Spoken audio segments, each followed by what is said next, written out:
bitch. Oh, excuse you? Baloney wash. I'm annoyed. I'm just here to give my opinion and carry in. Oh, it's Chris Avalon Unfiltered, bitch.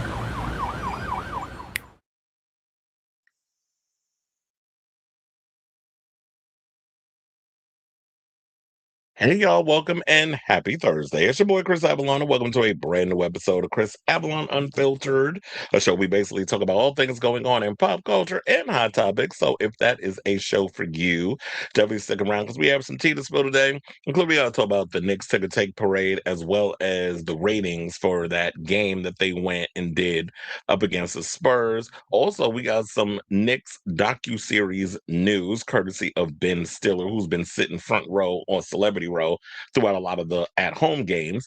Bad Bunny, we got some news, some great news in regards of him and his touring numbers. Sabrina Carpenter also has some good news because her restraining order went through. We'll talk about how much her stalker ended up getting in regards to the whole restraining order situation.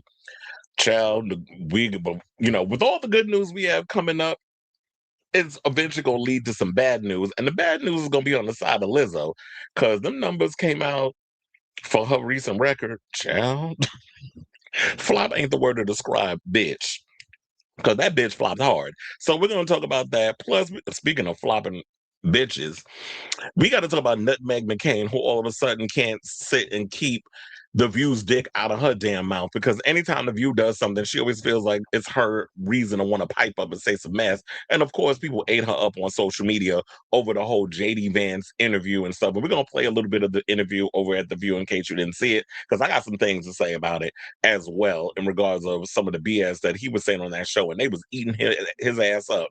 So we'll get into that. Plus, we got to talk about Luigi Mangione, who's filed an extreme emotional disturbance defense in the pow-powing of that UnitedHealthcare CEO that he was arrested for unaliving. We got to talk about Jennifer Lopez, who says she almost went blind because she went and was working nonstop for almost 100 days. So we'll get into that. Child, y'all about to gag because Tyra got her new job. She's going to be over there on Project Runway as a recurring judge. And y'all still gonna be watching. We'll get into that. We got to talk about Lil Nas X, who emerged over on social media yesterday and started revealing that he has, he's improved on his mental health. He has bipolar issues, all the other stuff. And child, speaking of mental issues, no, I'm joking.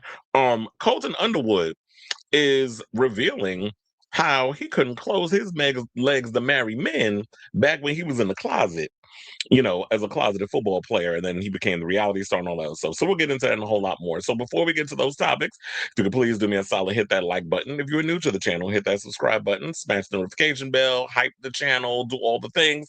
Follow all my social medias, which you can catch in the description down below.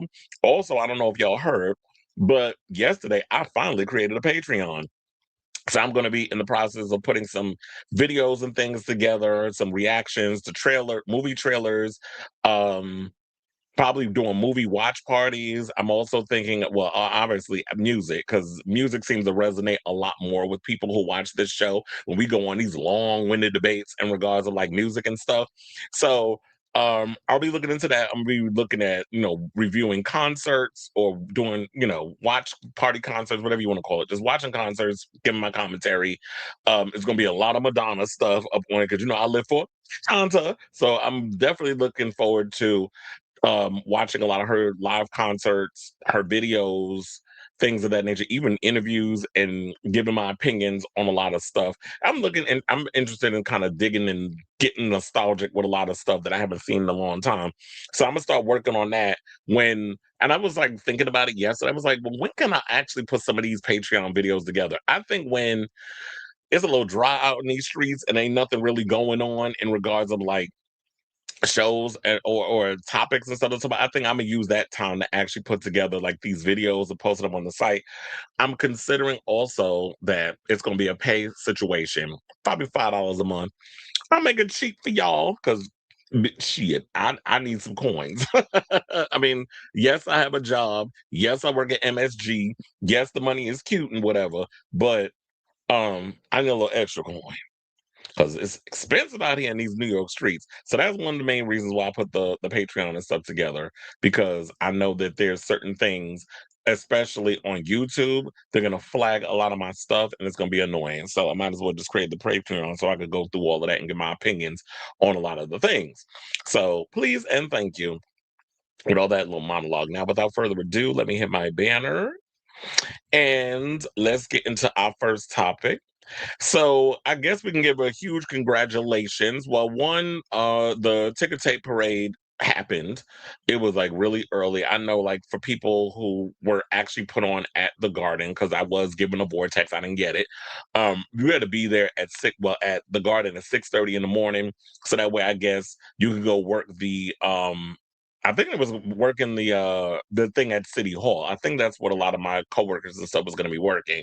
I'll have to find out that information on whoever was there, how it went when I go to work tomorrow and work this Goose concert, one of the two.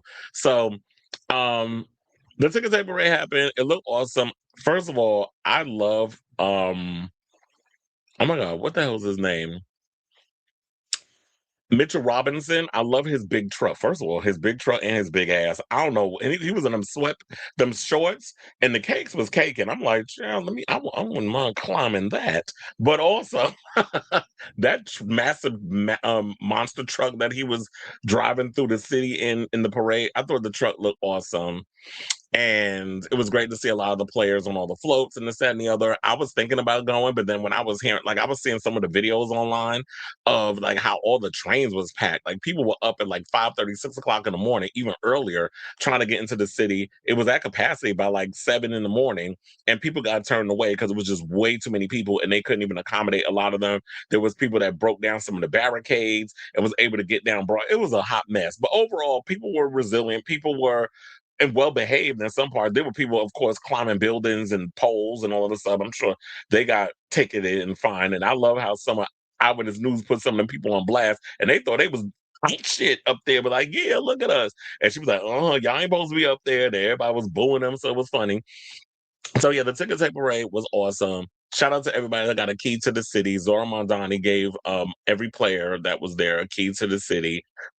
Seeing all the celebrities like Spike Lee and Remy Ma and who else was there? Mary J. Blige, Tiana Taylor was there. I wonder if her ex-husband was there because you know Iman Shumpert used to play for the Knicks. So I saw Tiana Taylor was there, Fat Joe, obviously, Spike Lee, you know, all the regulars were there. So and Matthew Modine, you know, who I have seen at a couple of Knicks games. I've even seen him at a couple of Rangers games, but he was at a couple of he's been to a couple of Knicks games. He was there as well. So New York was lit. Everybody had a great time. I just didn't want to be caught up in all that mess and that traffic because even working the finals and the playoff games, it was so annoying trying to get through all those people when you trying to just go home because you've been dealing with the intricacies and the inner workings of what's going on inside the Garden. So it's like when you outside, it's like, child, I want to go home. I want to be caught up in all this bullshit. I mean, y'all don't care because y'all are out in the streets and you're not in the building. But when you're dealing with all the other stuff, it's like, I'm ready to go home and y'all in my way. I need you to move.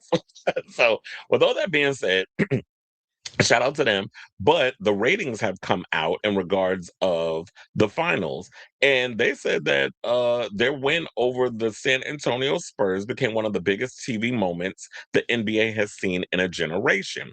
So that Knicks in five game, that iconic game where they won and they got the trophy, 25 million, what they said nearly 25 million people watched the game. Now, according to Nielsen data, the New York Knicks victory in game five of the 2026 NBA Finals over the San Antonio Spurs drew 24.5 million views across ABC and ESPN. The game, which aired on June 13th, peaked at 33 million viewers late in the telecast as the Knicks staged a rally to come back from a 94-90 victory. And yeah, it's like, because you know, a lot of people get superstitious. Even I do. I'm like, I can't watch no more. I gotta go.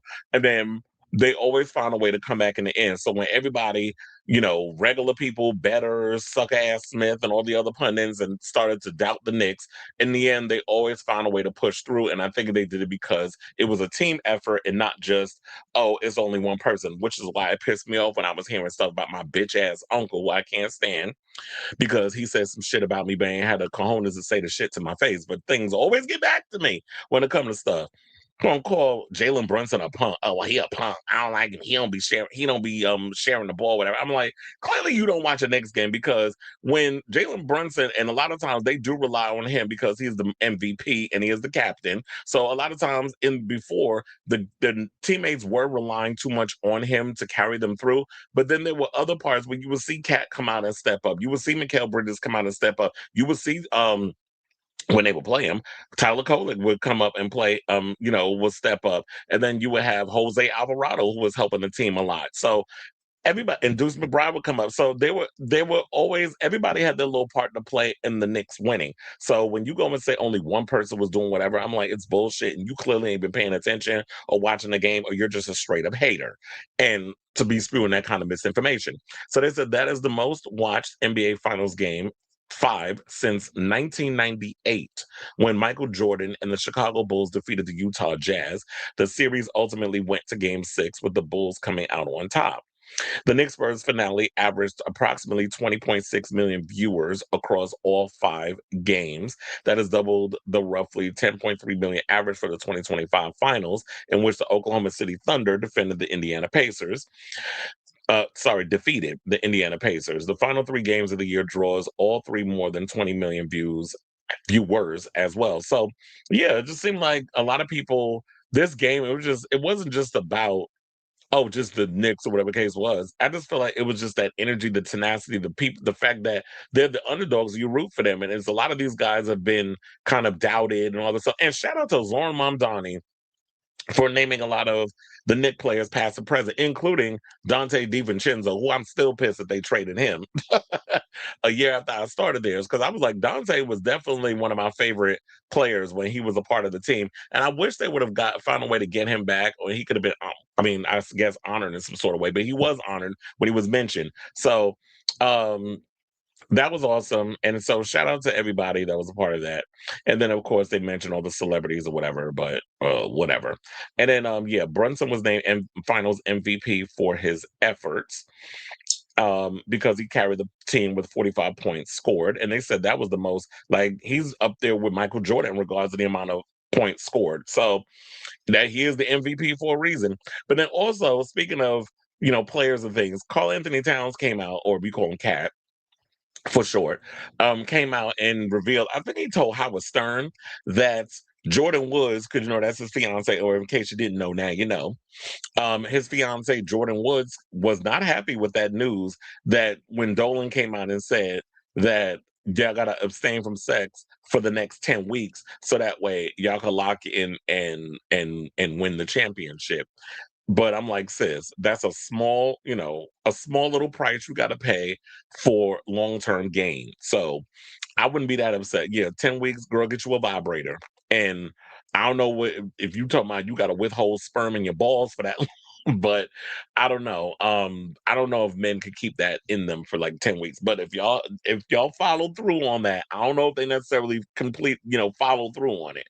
But or maybe they did because they won. But who knows? I'm not in a bedroom and all other stuff. So he said that she was upset about that. Now, speaking of other things, I guess we can give a shout out to Ben Stiller, because he's got a Knicks documentary series. I think I was hearing people was talking about that he was in the process of possibly putting together a documentary. I believe, if I'm not mistaken, someone at my job mentioned this to me, and I just kind of like forgot all about it, because I think about other stuff on my mind. But he's been on the court doing a lot of filming and stuff with his phone, and I didn't even realize it. But it's like, yeah, he was doing that because he wanted to. He's been planning on putting together a multi-part documentary series about the history of the Knicks and the historic championship win, and he has partnered up with the NBA, HBO, and A24. So Knicks superfan Ben Stiller has finally confirmed that he is making a documentary about the New York basketball team that recently won the NBA championship. Said couldn't be more excited to make this doc with A24 and HBO about the New York Knicks. This is what he wrote on social media with the obvious hashtag, Let's Go Knicks. Stiller, like Spike Lee and other celebrities, was a fixture in the team's NBA final games in recent weeks, filming the games on his iPhone. The filmmaker added that the Roommate Show on the Roommate Show podcast hosted by, oh, I forgot out that they have a Josh Hart and Jalen Brunson has a podcast called the Roommates Podcast that he was making the doc about NBA's and Madison Square Garden's cooperation, or with the NBA Madison Square Garden's cooperation. Stiller told the players that the crux of the film wouldn't be just their stunning 2026 victory, but also all eras of the Knicks. He said, there's so many great eras. And this team, I think, when you look at the 70s championships, the 90s runs, and this team doing it again, I think there's just too much within that.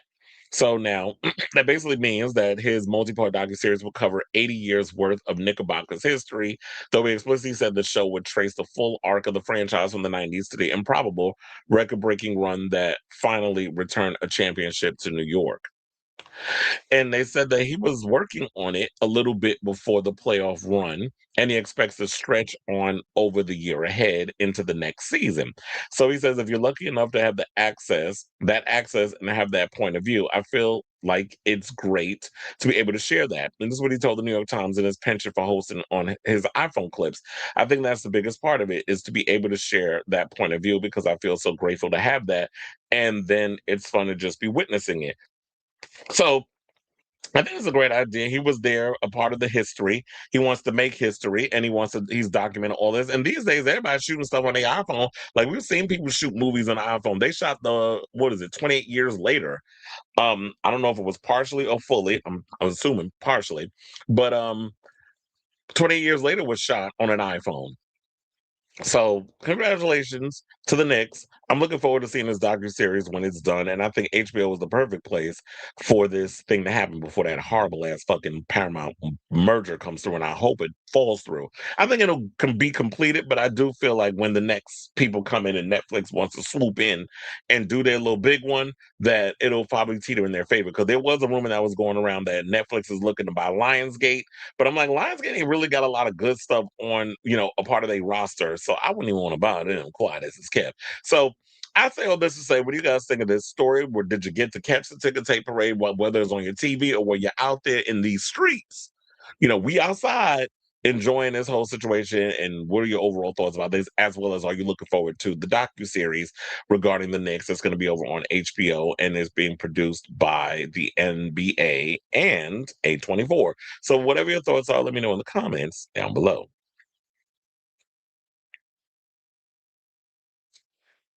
Driver's seat is in the building. What's up? All right, y'all. So now let's get into our next topic. And let's talk about Benito. So congratulations to Benito, because he is out here making bank, being the first ever Latin artist to gross 1 billion in touring. And look at here. He didn't even have to come to the United States and tour because of a certain asshole in the White House and their crackdown on immigration. He went around the world and and said, fuck America, and look, still brought in $1 billion. So when people tell you that you need America to make a coin, you don't. And this man has literally got people not wanting to come here because of their bigoted ignorance. So people not wanting to come here and work and do all these other things, it's literally causing us to lose money. And then other conglomerates, other places around the world start to be able to reap those financial benefits that we as a young country should be benefiting. But because we got certain, what do you call them? The sleeper generation type people in office who got 9 toes in the damn grave, they're the ones that's literally trying to destroy what's left of our country, but trying to blame the immigrants and trans people. So yeah, shout out to Bad Bunny for this. Now, uh the massive success of Bad Bunny's latest album, or I should say his Debbie Tira Mas Fotos world tour, has helped him break several records. According to Billboard Box Score, which has tabulated tour data for the past 4 decades. Most significantly, the tour, which included stadium gigs in South America, Australia, Asia, and Europe. I think he had a long tour in Australia, but the Australians, you could do like a whole week there and they'll all come out. Because they don't really, I think because it's so far that they come out in droves for these shows. But anyway, so they said Those stadium gigs in South America, Australia, Asia, and Europe propelled his total gross touring revenue beyond the 1 billion mark, making him not only the first Latin artist to achieve this distinction, but for artists who don't perform in English. Fewer than 25 acts have achieved this feat. Additionally, his disinterest in touring in the United States made the tour the highest grossing and best-selling tour in history to ignore the States. You hear that, dumbass Trump? Now, the Debut de Damas Fotos World Tour is also Bad Bunny's biggest tour ever. So far, it has grossed 360 million and sold 2.4 million tickets, including a 10 gig residency in Madrid. That's oh yeah, that is my where I'm from. My family is from Madrid. I was like, had to think about that for a second. I was like, yeah, it's Madrid. Those figures surpass the success of his 2022 outing, World's Hottest Tour, which claimed him 314.4 million in gross sales and 1.9 million tickets. Now, for context, Billboard reports Bad Bunny has grossed nearly twice as much as Take That, who launched a tour that avoided the US in 2011 and earned them 185.2 million. Similarly, the Rolling Stones 2014 tour in Asia, Europe, and Oceania grossed 165.2 million. I actually thought, another thing. I sworn Take That was touring again because the other day, I don't remember exactly when, it might have been yesterday or just, I'll just say the other day to play it safe. I was scrolling on Instagram and I'm hearing in the background, I want you back. I want you back for good. You know that the Take Back's biggest hit. Um, and they were in a stadium and I'm seeing like parachutes and all kinds of crazy stuff, like hot air balloons, and it looked like a big circus that was going on. And people talking about how like great the show is. So I'm like, is that recent? Because they're doing stadiums and all this other stuff and being very successful and not coming here, which is basically showing up when people go around with this ignorant crap about immigrants and they don't want other people coming here. What you're doing is you're ostracizing us from the rest of the world while other countries are benefiting from things that we should be benefiting from. And it also proves that you don't need America to be successful. So I think a lot of people need to think outside the box in regards of stop thinking that America is the gold standard for performing and touring and all this other stuff. If you go outside, there are artists who have had bigger careers outside of doing the United States, and people feel like, oh, you ain't shit, you ain't gonna be successful if you're not in America. Not necessarily. There are people that have maintained major careers without having to touch America. Because I feel like a lot of times when it comes to American music fans or things of that nature, y'all are all about who's hot at the moment or chasing what's popular rather than having, I'm not saying all, because there are people that are loyal to their fans, I mean to their favorite artists. But then there are people who literally would just be like, you only want to stick to what's popular at the moment and you don't follow those people career decade after decade after decade if their careers last that long. So um okay, I think I finished that part because I was aware of my. Okay, so now they said Bad Bunny previously broke records when his 2020 album El Último Tour del Mundo became the first all Spanish album to top Billboard. Now, last September, Bad Bunny also said that he chose to skip the U.S. on the Debí Más Fotos World Tour because he was worried about the Trump administration's rhetoric and ICE actions in deporting Latinos. Now, at the time, he was performing a residency in PR, saying, I've enjoyed connecting with Latinos who have been living in the U.S., but specifically for a residency here in Puerto Rico, where we are in incorporated territory of the U.S. People from the U.S. could come here to see the show. Latinos and Puerto Ricans of the US could also travel here or to any part of the world. But there was the issue of like fucking ICE could be outside my concert. And it's something that we were talking about and very concerned about. Now, one US performance he did turn down. I mean, he didn't turn down, though, was the Super Bowl halftime. As y'all know, 137.8 million viewers tune in to watch and bitch and moan and complain, some of them and decided to hit the FCC because they've never seen people with rhythm move their hips in front of millions of people. Because this is how they dance. They don't know how to move what's down here. So, congratulations to you, Benito, and I want to hear from you all. What do you guys think of this story regarding the latest on Benito?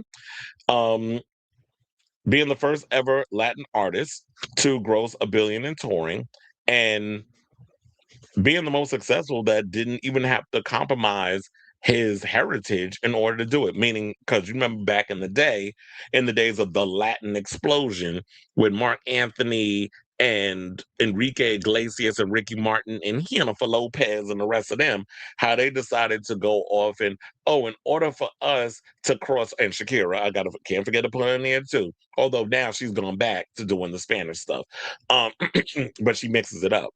Um, Having to compromise your heritage. Yeah, we can have the rhythms and things, but we got to speak English in order to cross over to the Anglo market. Bad Bunny proved that you don't have to. That you could have just been your authentic self, speaking your native language, and the people will come. Because I do feel like music is a universal language. You don't necessarily have to speak the language to for the music to move you. And there's a lot of non-English speaking music that I listen to, but I don't understand what the hell they're saying, and I get into it because of the music, because the cadence, the way they deliver on the songs, the way they sing it, the way they rap, or whatever the case is it moves me in a certain way where I just feel like I'm connecting with the music rather than being like, well, you need to understand what these people are saying. Y'all need to speak English. I don't believe in all that. I just feel like music is the one language that connects us all in the end. So let me know what you guys think of this story in the comments down below.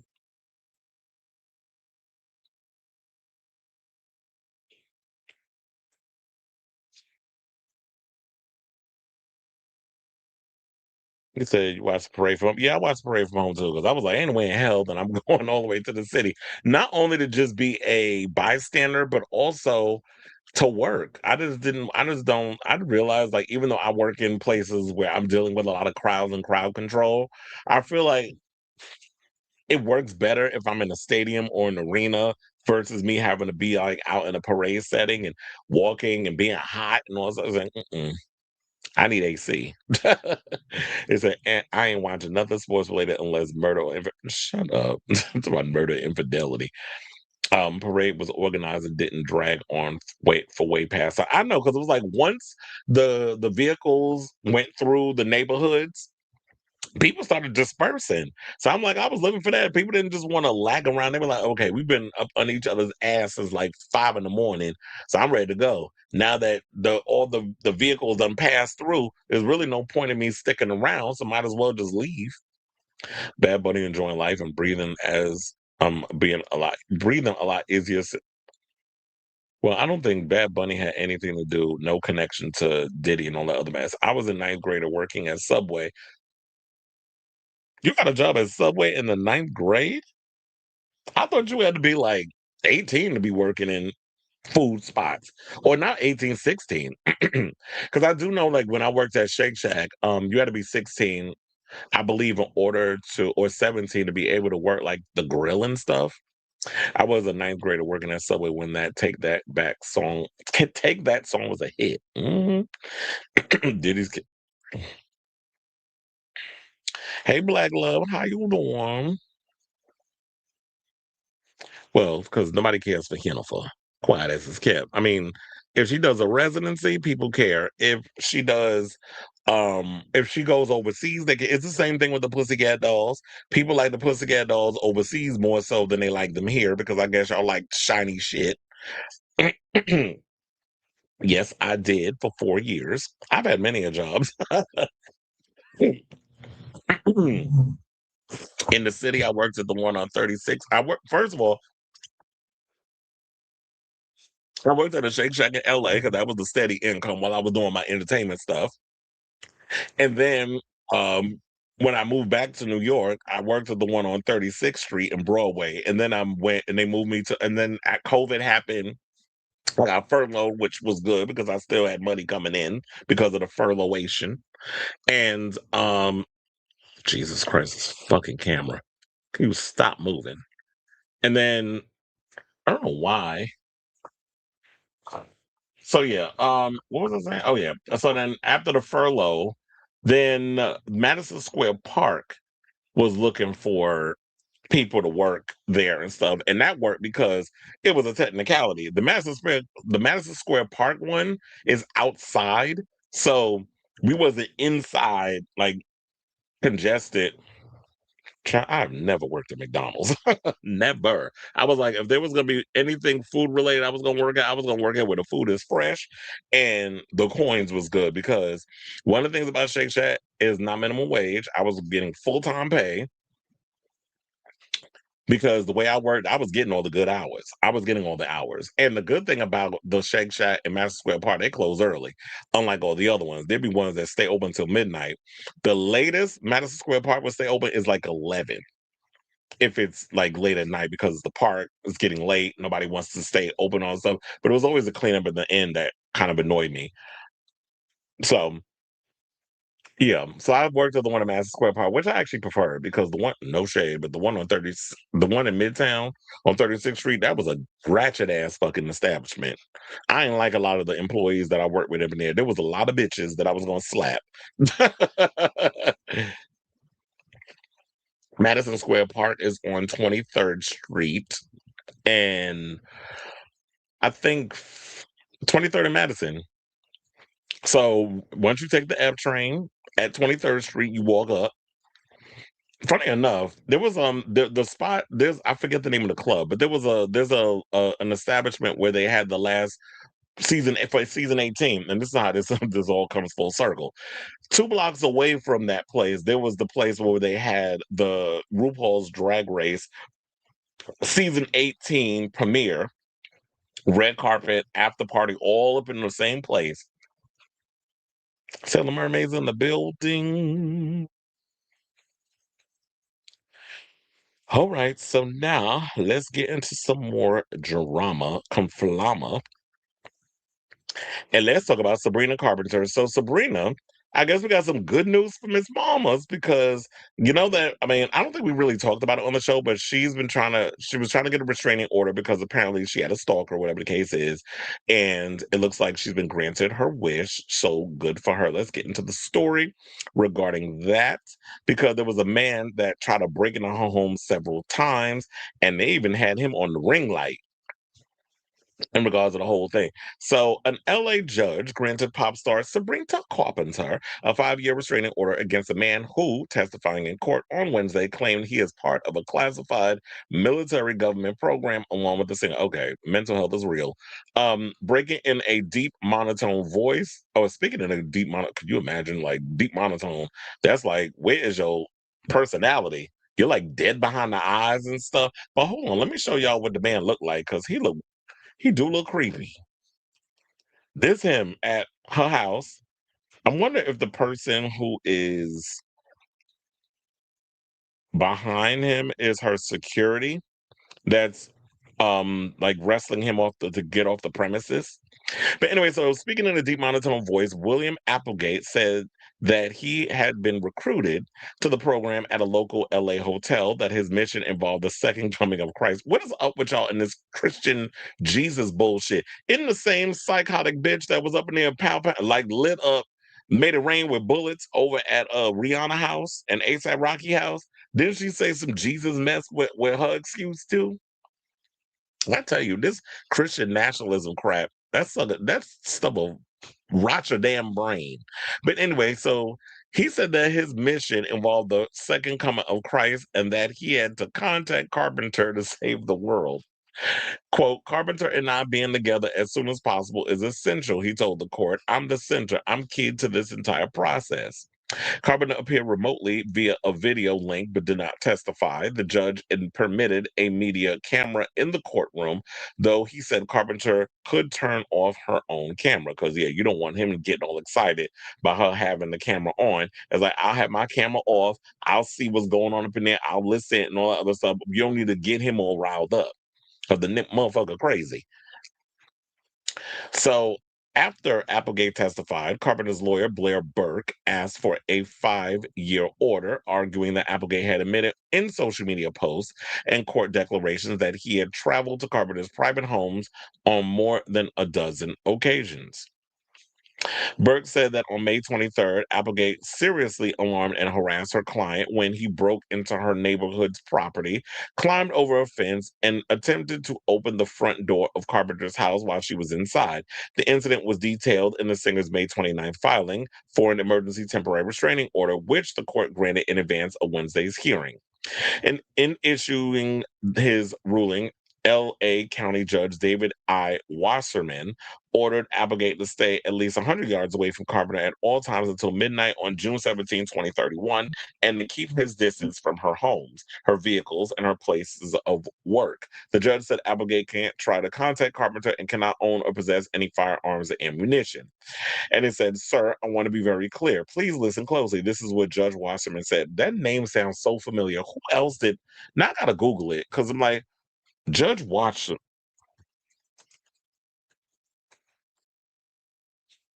Who does he work with? I believe that name sounds so familiar.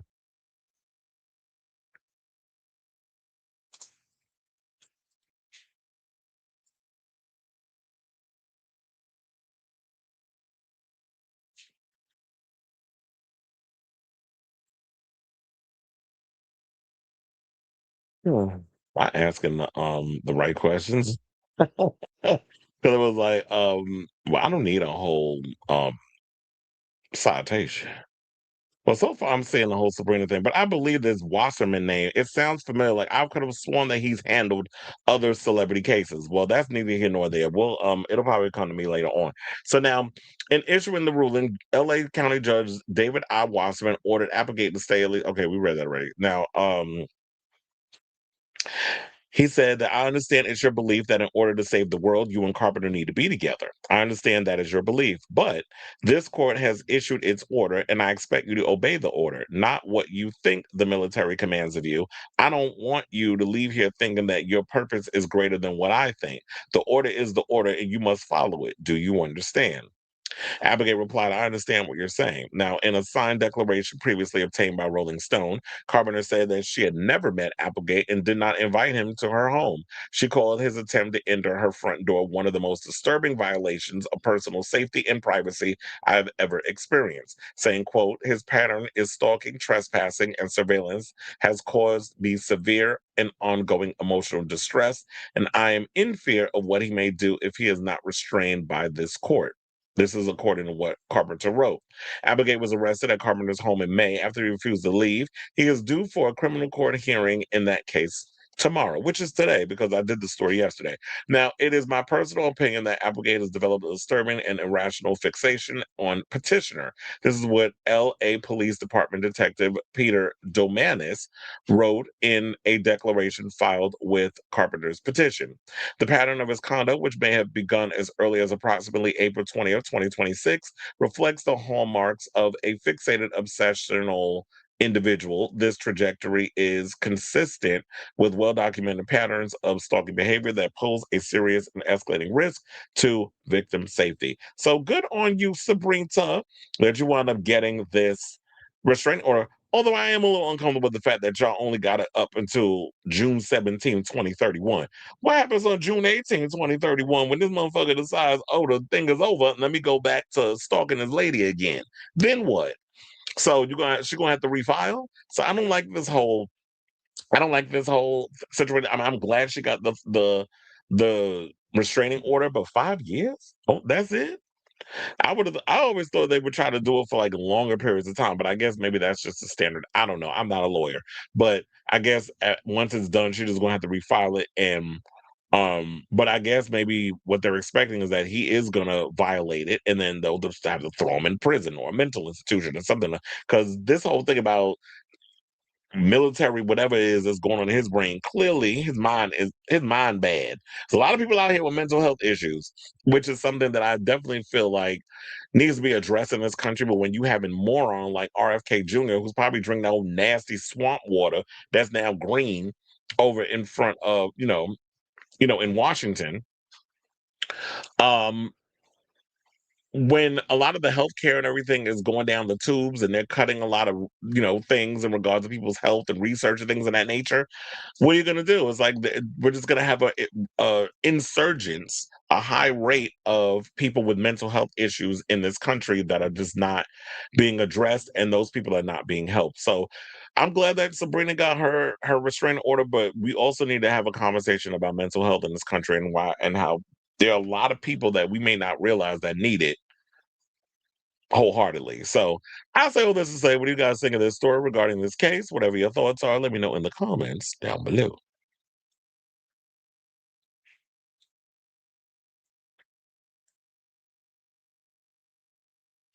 Not Slender Man. Remember to turn. Oh yeah, you had to yeah. Because remember last time I didn't turn it. I didn't turn it on. I forgot to turn it on. Robert said, "Hello, bitches." I said, "How sad giving him some punani gonna save us."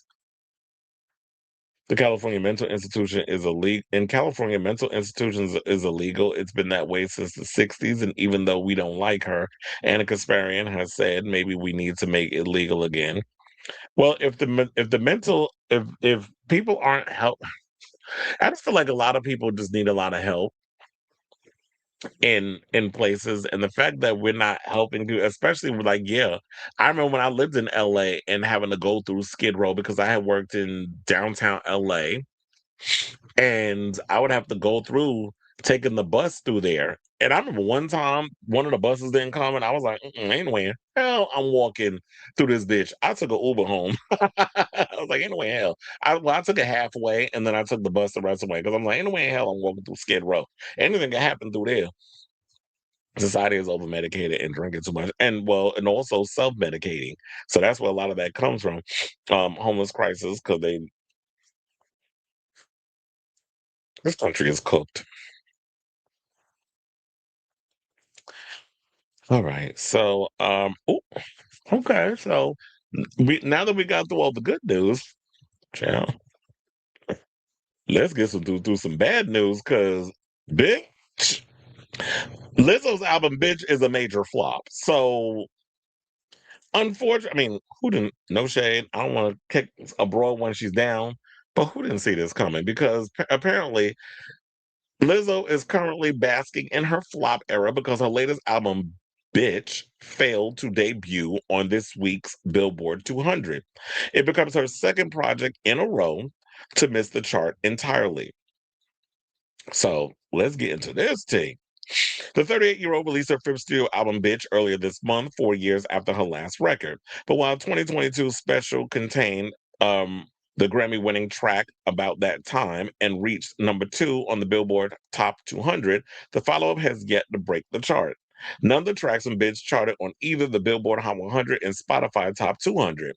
It comes after a controversial few years for the singer. Now, in 2023, in case you need a reminder, lawsuits saw she had a 2023 lawsuit which saw three of her former dancers level a series of accusations at her, including sexual harassment and fat shaming. Yeah, you a big girl, fat shaming other broads. Now, Lizzo also accused of creating a hostile work environment, sexual, religious, and racial harassment and false imprisonment. In 2025, a judge dismissed the allegations of fat shaming, and she later took to social media to have her say. She said, "There was no evidence that I fired them because they gained weight. They were fired for taking a private recording of me without my consent and sending it off to my ex-employees." Lizzo later sparked concern among fans when she appeared to suggest she was quitting the music industry. She said at the time, "I'm getting tired of putting up with being dragged by everyone in my life and on the internet. All I want to do is make music and make people happy and help the world be a little better than how I found it. But I'm starting to feel like the world doesn't want me in it. I'm constantly up against lies being told about me for clout and views, being the butt of the joke every single time because of how I look, my character being picked apart by people who don't know me and disrespecting my name." And then she said, "I didn't sign up for this ish. I quit." And then put a peace sign emoji. Well, clearly you see she ain't quit because she put out then she put out two mixtapes. Then she put out this recent album. The mixtape I actually didn't think was that bad. I like a couple of the songs on it. Oh, just people just didn't care. And with this album, it's kind of like she went back to what she was doing before, making that feel good, happy, positive music, whatever the case is. And then people, I guess, wasn't buying into the illusion. It's the same. She suffered from the same thing. Look, I call her the Black Meghan Trainor because they both suffered from the same situation. Y'all came out, two big girls, making this positivity. Oh, I don't want to lose weight. I'm a bad bitch because I'm big and all this other stuff. And you were writing all these little positive songs about love yourself and all the other stuff. And it always seemed like, in so many ways, I think people were just getting annoyed with Lizzo because she was coming across as a billboard of contradictions. She was coming across very contradictory. People wasn't buying in what she was selling. And then I just feel like when people feel like she wasn't growing as a musician, you keep reheating your damn nachos every time you drop a record. It's like, who is Lizzo? Who is the lady behind the persona? And people want, and we're in an era of authenticity that people want to feel like that there's some type of relatability in you as an artist. Now, don't get me wrong. I come from the era of being mysterious. I like the idea of my pop star as being a little mysterious, whatever. But if you're gonna be mysterious, when it comes time to make the music, give me something of substance. And I just don't feel like that she does that because to me, Lizzo has always come across as somebody who's about as deep as a pond. So people not buying the music, people not feeling the music. She just keeps making these Target jingles or these elevator music jingles. So people just don't care. So I think that's where a lot of the backlash is coming from. When you went and you was all about body positivity, but then you started losing weight and you abandoned that body positivity movement that you started. And I don't always expect people to just stay the same and do the same thing over and over and over again. But I mean, you should evolve. But if you're gonna evolve, you gotta evolve the music. If you're gonna evolve your body, there needs to be some type of evolution with the music and your art and all that other stuff instead of you getting on social media bitching about algorithms and things. Because I'm like, you're a mainstream artist. The algorithm should not be affecting you.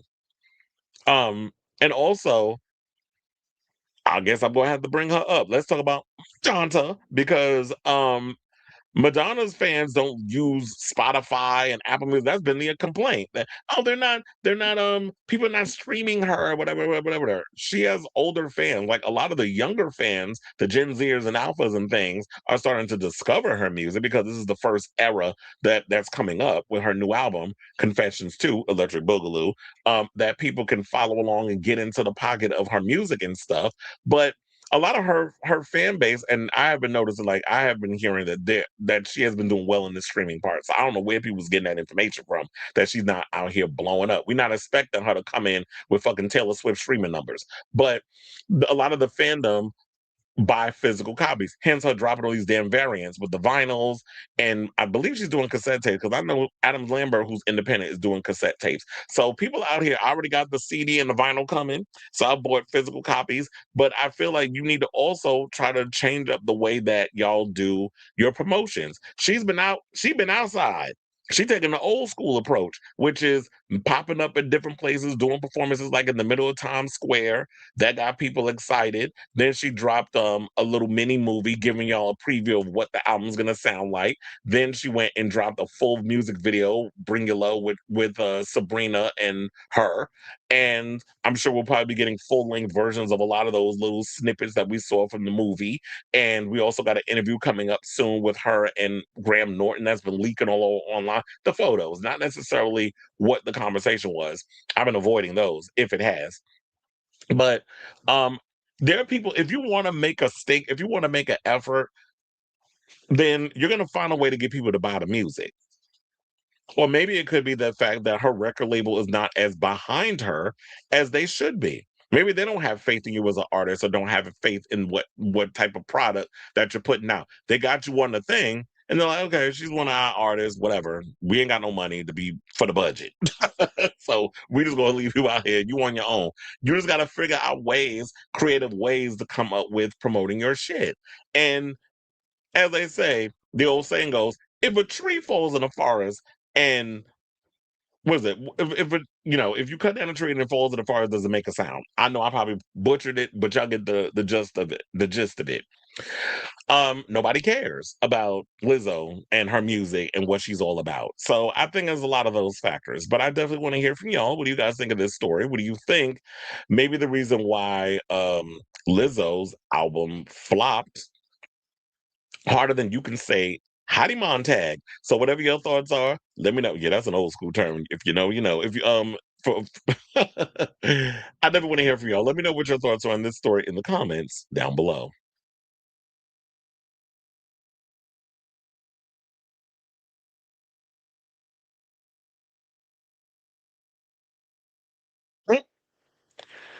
You mean Jana's daughter that flopped? Child. Said you said she the queen of pop. Not hashtag laugh out loud. Lizzo was a movement and like the city girls, their moment has passed. Ooh, and there's that.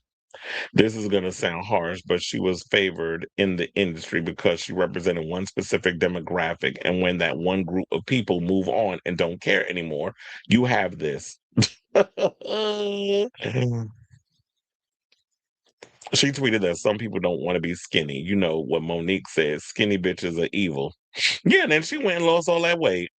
So it's no shade. Y'all might take this as hard, but nobody wants to be fat. Because if that was the case, then a lot of you bitches running around making that accusation, y'all wouldn't be running around so quick to hit the gym or use the Ozempic and all that other stuff.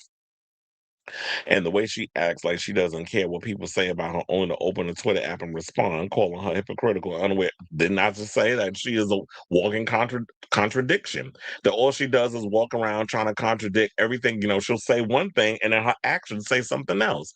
And it's the same thing like you say you don't care, but then you go and give full citations or you tweeting, you know, you arguing back with people on social media. If it don't apply, let it fly. Like let these people run open their mouth. They all gonna say some shit, but she falls into it. The thing is, Lizzo made her weight her entire persona than her music. Every time I hear about Lizzo, it's always surrounded about her weight and not child. I mean, that's a fact.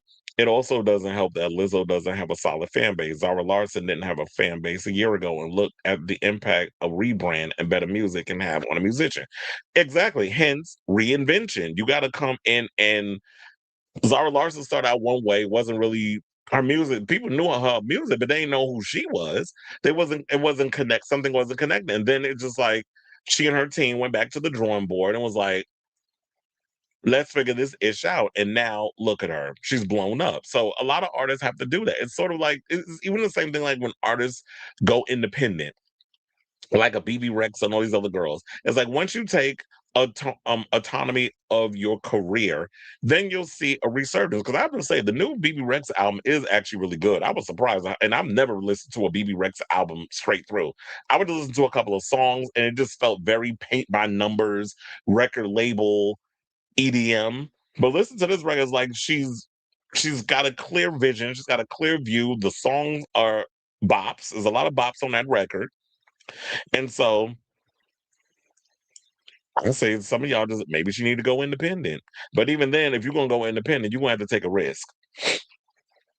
Creatively, I got the cassette, the 12-track CD, the 16-track limited edition deluxe CD with the photo shoot and the Pride vinyl. Spent close to $140. Yeah, you was out here spending coin, child.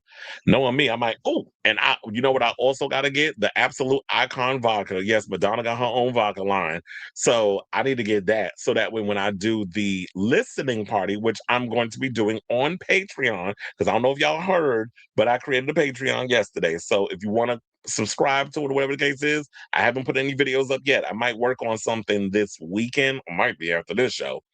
Um, you can go into the description on the YouTube channel and you can subscribe to the Patreon because I decided to create one.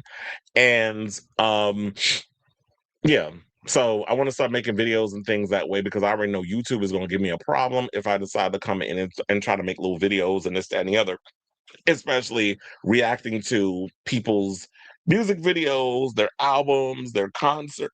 Excuse me, their concerts. I'm getting gassy because I was eating Chinese food before I started. I was eating sweet and sour chicken, so I'm like, now I'm feeling the burps is coming. But anyway, so yeah, so now with that, I need to get I want to get the Absolute Icon vodka because I saw like she has a vodka line now, and I'm gonna be having drinks while I listen to this album. I had to get something to go with it. Maybe for the be on the healthy side, I'll get cranberry juice. I do like cranberry juice, so I'll do vodka and cranberry, and I'll just have a little glass, and we gonna key, and I'm gonna listen to this album, and I'm gonna give my opinion. Madonna is doing listening and dance parties next week at independent record shops. New York has one location being the exclusive preview party for Confessions 2. My last because I don't think you last her enough. Lizzo always appealed more to an older crowd. I never saw anyone my age bumping Lizzo unless it was about damn time. And you know what? Here's another thing too. They play a lot of Lizzo at MSG or stadiums. So arenas and stadiums, they'll play her music like when, like before a game or before a concert. First of all, let me say this. The other day when I worked the 5 Seconds of Summer show, let me tell you, their playlist was lit. They was playing a lot of good damn dance music. They was playing Prodigy. I'm like, damn, y'all taking me back to when I was a kid. My high school years when I was where was I? Yeah, I was in high school when the Prodigy was making music. When Smack My Bitch Up and all that stuff came out. Um, they was playing them, they was playing the Chemical Brothers. I'm like, look at y'all playing like the good shit from back in the 90s. So them and also who else? Demi Lovato, before her show, she also had a good playlist. They was up in there playing Slater. They was playing a lot of that type of music.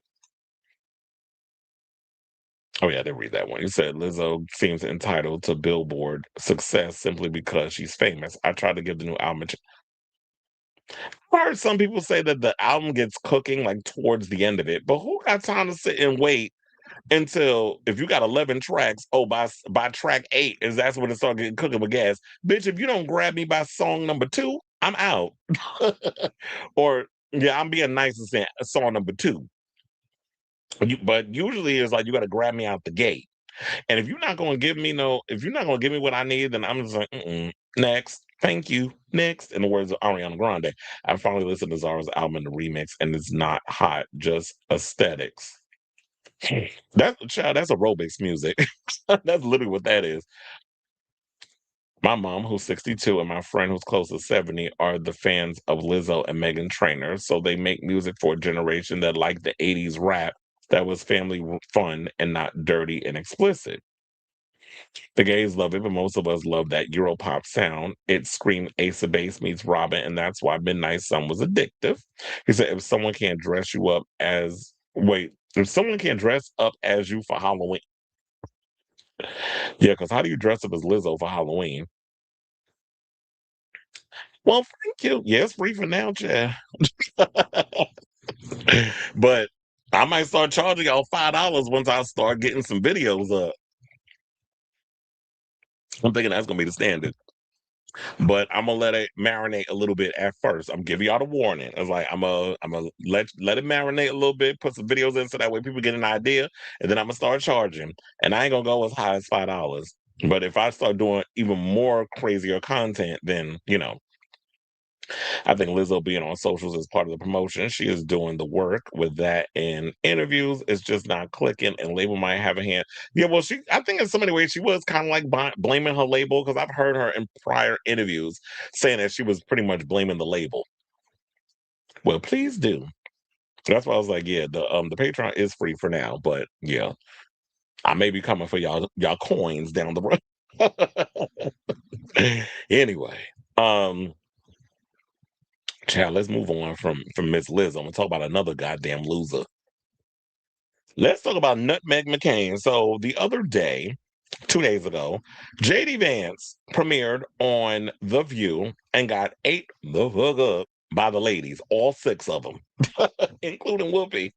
Whoopi did get on my nerves at some point because she was going in on Anna Navarro because Anna was like really going in and holding JD's feet to the fire. She's like, I gotta go to break, I gotta go to break. And then as they go on break, don't do that. I'm like, okay, lady, relax. But so it's like, let's not stop trying to protect them. Like if you're gonna come in that lion's den to promote your corny ass little Christian pamphlet of a book, then we're gonna ask you all the questions. And he was up in there bullshitting. So throughout. And then of course, NutMeg came to his defense and was saying that she didn't like um how they were coming at him and saying that they were being pretty shitty against him and how they were yelling over each other, which was so not the case because I'm gonna show you the damn video of what had happened. So as a class, what we gonna do is we gonna sit up in here and we gonna watch it, and I'm probably gonna be pausing in between. So if y'all gonna be like, why you keep pausing? Why you keep pausing? If you want to watch the whole video, you can go on YouTube and watch it. So we're gonna play this clip. I'm gonna be pausing because I'm probably gonna have some commentary to give y'all, like real factual political shit, like I usually do, because I'm a black man always yelling at the screen. So we're gonna play this clip and we're gonna come back and talk. Please hold. The thing that I'm most excited about is you do see a large amount of capital investment coming into our country. Factories being built, construction jobs are way up, manufacturing jobs are starting to catch up. So there's a lot more work to do. I think that we're making progress, but ultimately we're going to make our pitch to the voters in November, and they're the ones who get to decide. That wasn't what I wanted to show you. I wanted to get past that because that was Alyssa's first question. I don't give a fuck what she got to say. I was trying to get to Joy's question, but him talking about the manufacturing jobs, just to give y'all some clarity, he's full of shit. Number one, manufacturing jobs have gone away. In Trump's term, Biden signed a bill to bring more manufacturing jobs into the country, but because Trump is a vindictive piece of shit, he decided to dismantle and get rid of those manufacturing jobs that these people continuously lie and say that they were bringing into the country. So there are no manufacturing jobs, and it's because of this administration and not the Biden administration. And you know I have my issues with the Biden administration, but this is not one of them, especially when it comes to manufacturing. Whether we've done a good job or not, and that's how they're going to vote. Okay. So President Trump has called affordability a hoax. He said that, not me. He's pouring money into this ballroom of his and the reflecting pool. Oh, don't forget the Arch de Trompe, I call it, and a White House cage match. All these things. Why is he doing them when you just, everybody knows that Americans are struggling? What is he spending all this money for? Well, I got to defend the president on the hoax point. What the president said is the idea that Republicans caused the affordability problem is a hoax. And I think that's true. If you go back to the Biden administration, inflation got up to 9% under the Biden administration. Okay. Right now it's at 3.5%. By the way, too high. We're doing everything that we can to bring it back down to 2.5%, which is where most people would like to see. Meanwhile, you caused the inflation. I mean, we weren't in an inflation. In fact, the inflation was down. But of course, when y'all get inside, you brought up the inflation. And didn't Trump also just recently say that he loves the inflation? Which is what they get to. But hold on. See it. But we inherited an affordability problem. We're doing a lot to make it better. It's going to take a little bit of time. There's a lot more work to do. But the president knows that a lot of Americans are struggling. In fact, he ran on that. He talked about it. And we've done some things and made some good progress on that point. He just said he loves the inflation. What he said, Anna, what he said is that he loves the fact that the inflation is going to come down when this war is over. That's what. That's not what he said. First of all, you're full of shit. He did not say that it was going to come down, whatever the hell that this idiot just said. Number one, he just comes in as just literally trying to be Trump's spokesperson and just clean up the shit that he says. Y'all have to take this man at face value and stop trying to make excuses for him. This is the same man that hated Trump and called him a Nazi and all this other stuff. But because he is a part of the good old boys club now he wants to backpedal. What he said. That's not what he said. That wasn't a direct. Are you his interpreter or are you his vice president? Come on. Well, look. I what the president said. People were asking about the inflation. They were asking about the affordability problem, which again is very real. And what he said is, "I love the inflation because it's going to come down when the war is over." And now, again, we already see gas prices. Gas prices today, $4.06 a gallon, too high, but way down from where they were just a couple of weeks ago. So there's a lot of The war you started, by the way. Again, there's a lot we got to do, but I think that we're doing as much as we can. We're going to keep on working at it. And again, and now we're paying Iran $300 billion, that's with a B, in order to open the Strait of Hormuz, which was never closed to begin with. And the American people are going to make their verdict, but I think that we have a very credible case to run on, that we brought a lot of new investment. We're building the factories. That is going to pay serious dividends for the American people over the long haul. When? Well, Joy, if you look at manufacturing jobs, those jobs are increasing at a large number. Construction jobs are doing a little bit better. So what happens is the construction jobs to build the factories, and then the manufacturing workers go back to work. That also leads to That's a lie because number one, with construction jobs, a lot of the people that were working in construction jobs were immigrants because you don't really have to pay them a lot of money. They're the ones being deported, and a lot of those manufacturing jobs, as I stated earlier, are going away because of this administration. Rising wages. That's one of the things that I'm very proud of. Is if you look at the amount that wages are going up now compared to say 2022, they're going up way faster. That's a good thing. The affordability problem. Again, gas way too high right now. Certain things way too high. Rents have been either flat or down for 12 months now. So there are things that are showing signs of life, things that are showing signs of progress. My view, I'm sure you guys don't agree with it, is that we inherited a mess and we're fixing it. But sometimes it takes a long time to fix a mess. Sonny. Okay. Mr. Vice President, according to Before we get to Sonny, you know what irritates me about people like him? When they love to go, I know you're not going to agree with me, but it's like, don't put fucking words in my mouth because you're already coming in there at the ready. And this is what these people do. They're at the ready to try to make it seem like, oh, because we have opposing views, that you're not just automatically going to agree with me. You're going to find ways to be combative and stuff. If y'all actually told the fucking truth, then maybe we could have an interesting debate. But that's not what you guys are all about. You're all about coming in, sucking up the money, and doing with all these things because it's like we already know you're Peter Thiel's bitch, who a story just came out from Wired today, and I'm gonna get back to the rest of the thing, but I gotta get this out. So a story came out that a leak. Shout out to the Wired for this, that exposes members of Peter Thiel's secretive dialogue society, which they were showing that more than 200 of the world's elites registered for a retreat whose agenda runs from panels on cult building and sex to prepping for World War III. And they said an associated app offers matchmaking. So there was someone in the article that the documents examined and revealed by Wired show Thiel and investor Orrin Hoffman co-founded Dialogue in 2006 as a private invitation only and bipartisan network of influential people in tech, politics, academia, finance, government, and beyond. Dialogue describes itself as a place for off-the-record relationships among leaders from different fields and ideological backgrounds, and the group hosts at least one in-person retreat per year at lavish locations, right, like the Ritz-Carlton, Dove Mountain in Arizona, the Ritz-Carlton in Santa Barbara, California, and San Clemente Palace in Venice. The retreats include modernized sessions for attendees who are promised nothing they say will leave the room, with names like Money, Does Buy Happiness, Bring Back Nuclear, Navigating World War III, and How's Your Sex Life? The leak first revealed by the Swiss hacktivist Maya Arsen Kremuru revealed registration records were hidden within the publicly available code of the group's poorly secured website. Jesus Christ. You would think that people work within tech and stuff would know how to put up firewalls and things of that other for things to get hacked. But I'm glad y'all hacking things because this is how we find out what's really going on. Especially when this administration and a lot of these tech bros or whatever have bought and paid for, having a chokehold on our media, who's not going to really tell y'all what's going on.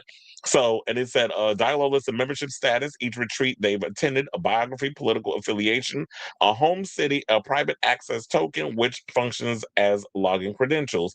Dialogue has been described as Bilderberg, an off-the-record gathering of political and business elite meets Silicon Valley salon.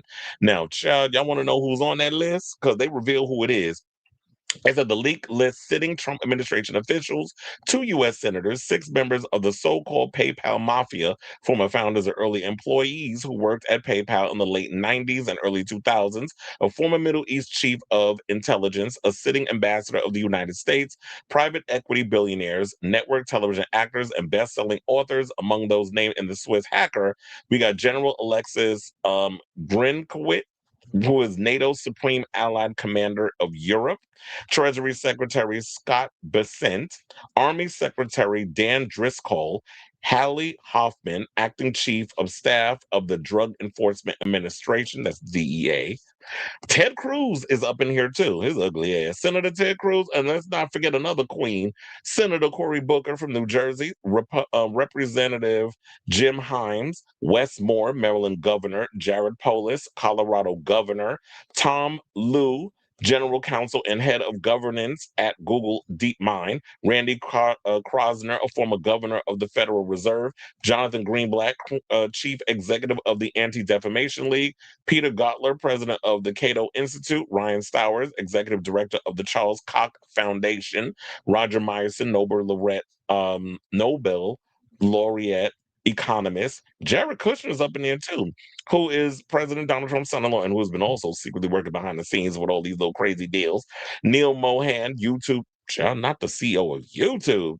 Scooter Braun is up in here as well. Ezra Klein, Suad Mekanet, Washington Post reporter. Joseph Gordon-Levitt. I was wondering whatever happened to him, but I already heard he sold his soul.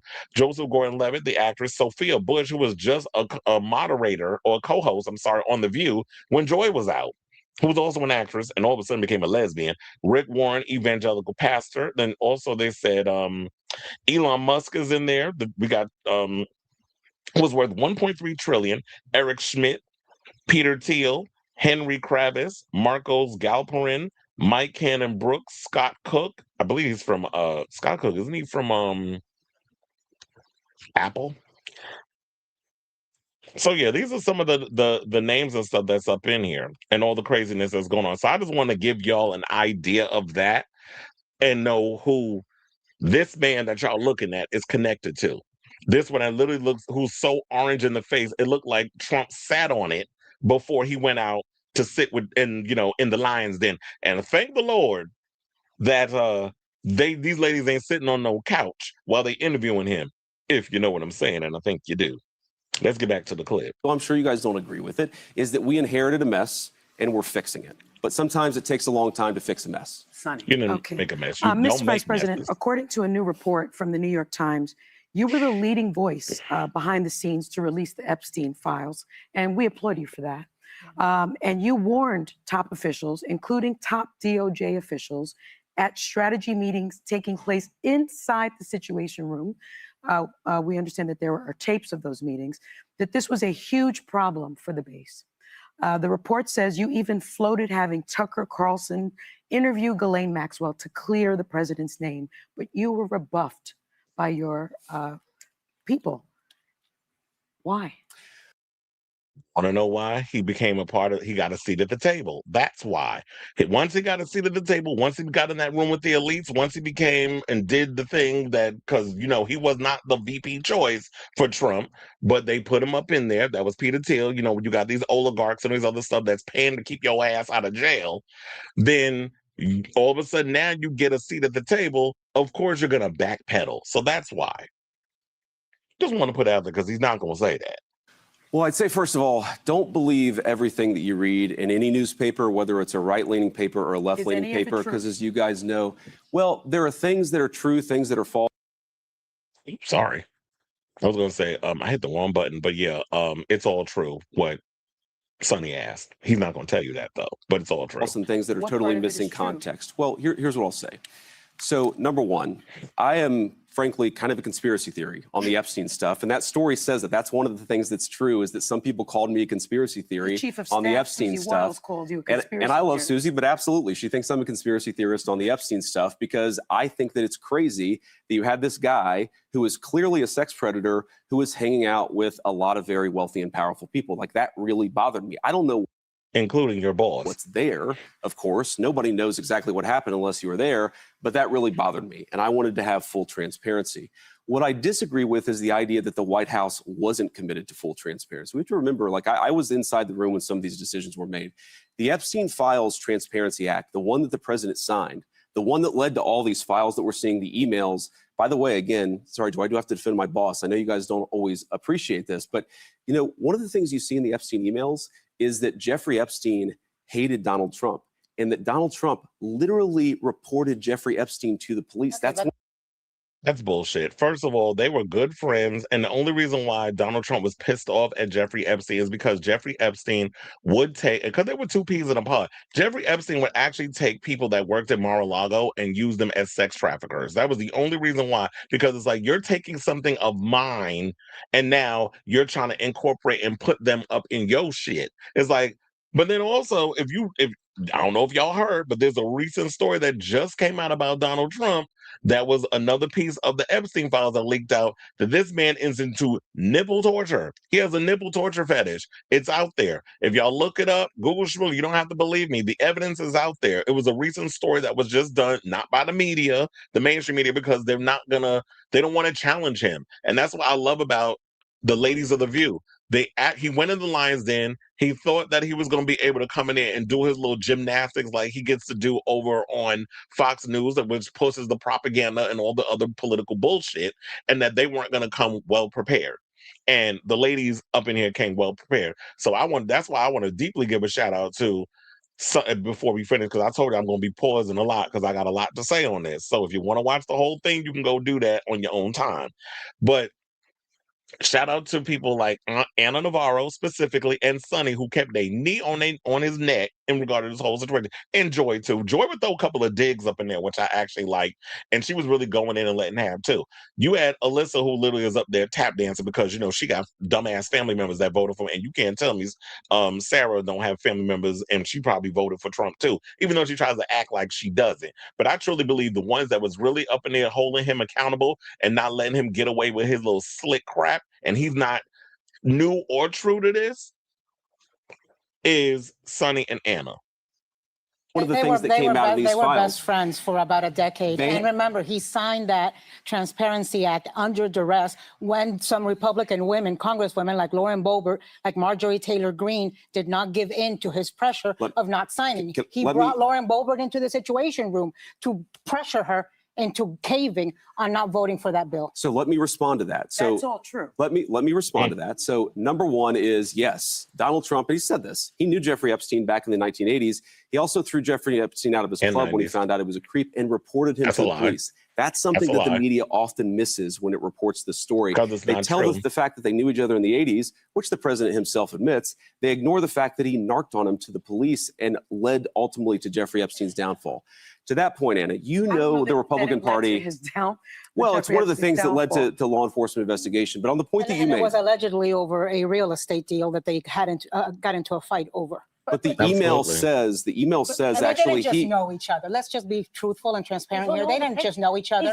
They were incredibly close friends. He reported him to the police. That's what I'm saying. That is objective. That is objectively true. But Anna made another point that I think I would be if I may. Anna made a very important point.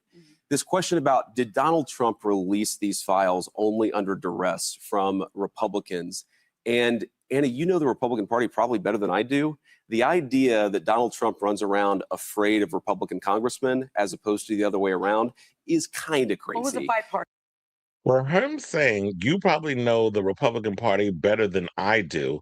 What, you don't know them? I mean, you work in the White House. You work with the Republicans. So how you saying she would know? I mean, yeah, she's been a Republican for a long time, but I would think that somebody who works in the White House and is a Republican vice president, I would think they would know the ins and outs of what's going on in politics. But we know what this is. This is all a grift to them. This is a game. They're literally trying to game the system. They're stealing all, money from not only this country, but they're doing it from Venezuela, stealing their resources, got a private account that Trump has access to where you kidnapped the president and then stole their resources. Now you're doing a whole thing with trying to get oil over at the Strait of Hormuz. That was open from the beginning. You started a whole war with them. Now you're paying $300 billion so that way we can get oil because the markets is a mess. So what is this guy talking about? And it's the fact of the matter, I know it's a lot that they can't even get to in regards of like trying to really break all this down because they got to keep things simplified in layman terms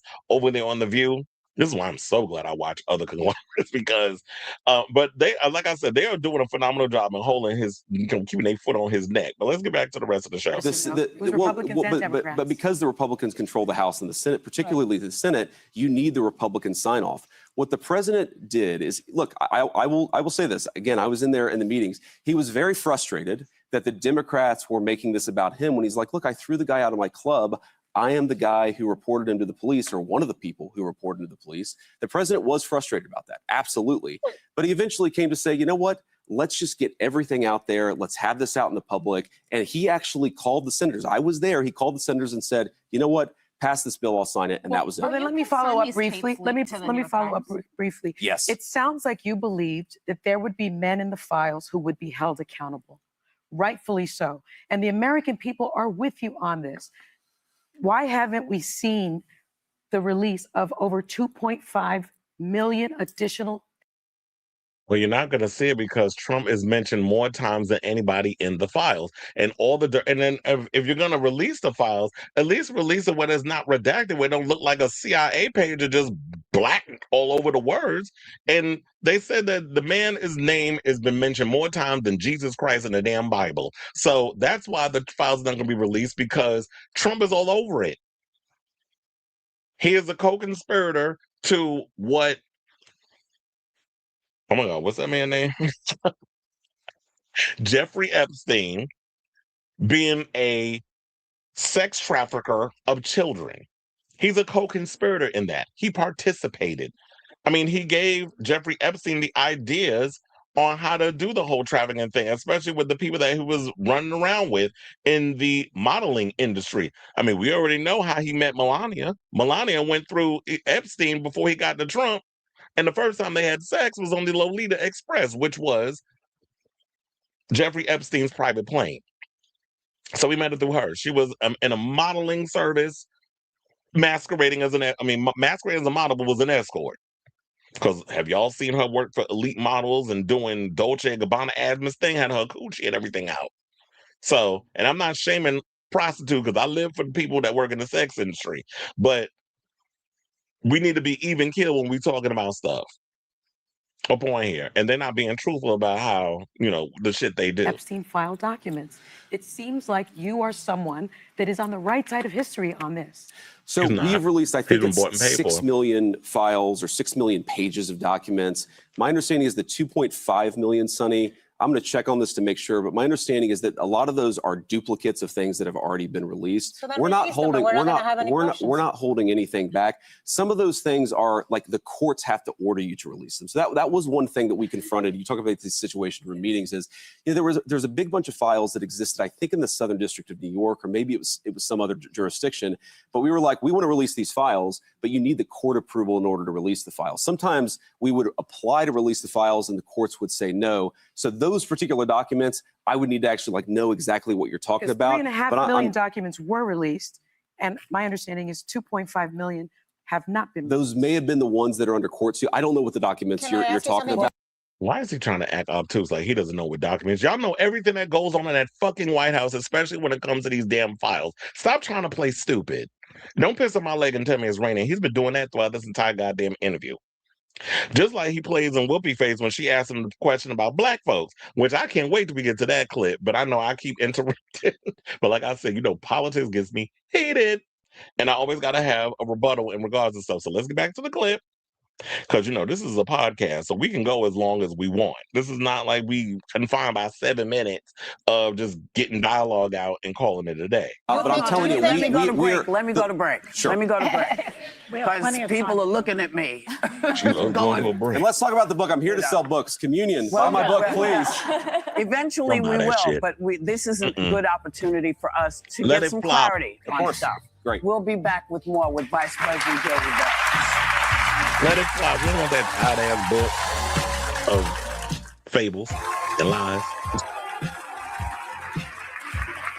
We are back with Vice President J.D. Vance. Sarah, you got the question. Yes, Mr. Vice President. In your new book, Communion, you write about your personal evolution with faith from evangelical to atheist. Hold on, I don't care about Sarah Haynes. We're going to skip her. Now, obviously, I'm sitting here as the Vice President. My children, what they're... First of all, made me wrong about that. That was actually a major thing. I said that we couldn't bring back any of those factory jobs because I kind of had given into this idea that those jobs were disappearing. But little humility, actually. I think that when you make predictions, now obviously I'm sitting here as the Vice President of the United States in the Trump administration. Well, Joy, little humility, actually. I think that when you make predictions and those predictions turn out to be false, you got to ask yourself, well, what made me wrong about that? What did I not understand or not appreciate? For example, I said that Donald Trump's economic policies would not lead to wage growth. They did in the first term.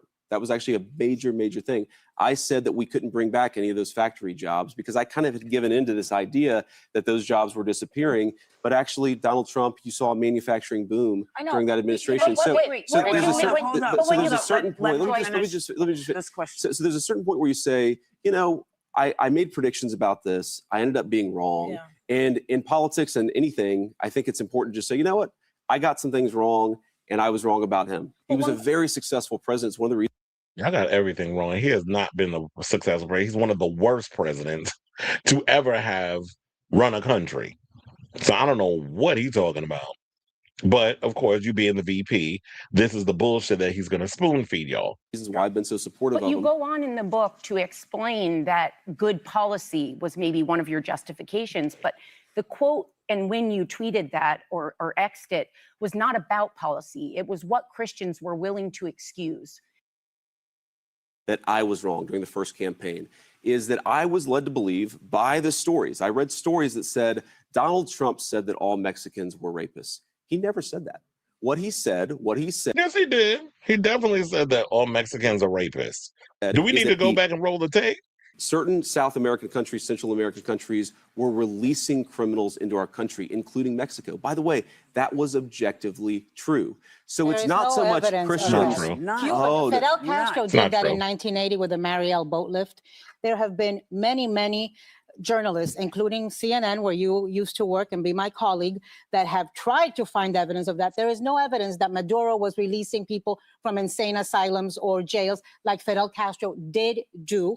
This was made up, and we just can't, accept it without pushing back. And we know that there were people who were released from prisons who were encouraged to come into the United States. It wasn't the Mariel, Mr. Vice President. It wasn't where it was like a purposeful release, open up the jails, open up the insane asylums, and let people flood Florida. I lived through that in Miami. If you go, it may not have been like Mariel, but if you go back to the caravans that were happening in 22, 23, we know that those things were funded. They were in some ways supported by the government. There was absolutely. So I don't know how you define support or not support, but if people are encouraged to come into our country after having spent time in prison by their own governments, I think that's a problem. But Vice President, can I just add one more thing? Because you do speak about immigration at length in this book. Sure. And I believe as a Christian, I can tell my kids why it's important to have borders. I get that. There are laws, there are resources. I get all that things. It's much harder to explain when I see someone dragged out of a house or wrongly taken to a thing that isn't a violent criminal. It's a little more nuanced as a parent to try to say when someone's referred to as vermin or scum, when I teach them in school about people that have done that before, but this is different. It's very hard as a parent and a Christian to say both things. And and they were grabbing everybody and anybody to fill a certain quota and this is all under Stephen Miller. Stephen Miller wanted them to fill a certain quota because it's like when you say, oh, you're going after the illegal immigrants, there ain't that many that don't slither their ass up in the United States. So what do? We grab everybody and anybody without due process, send them to all these ICE concentration camps like this is fucking Nazi Germany. And then you got people in horrible conditions where ICE is sex trafficking women and children. This is a fact. If y'all won't believe me, look it up. There are stories regarding this, that ICE is now out here trafficking women and children when they're supposed to be combating against it.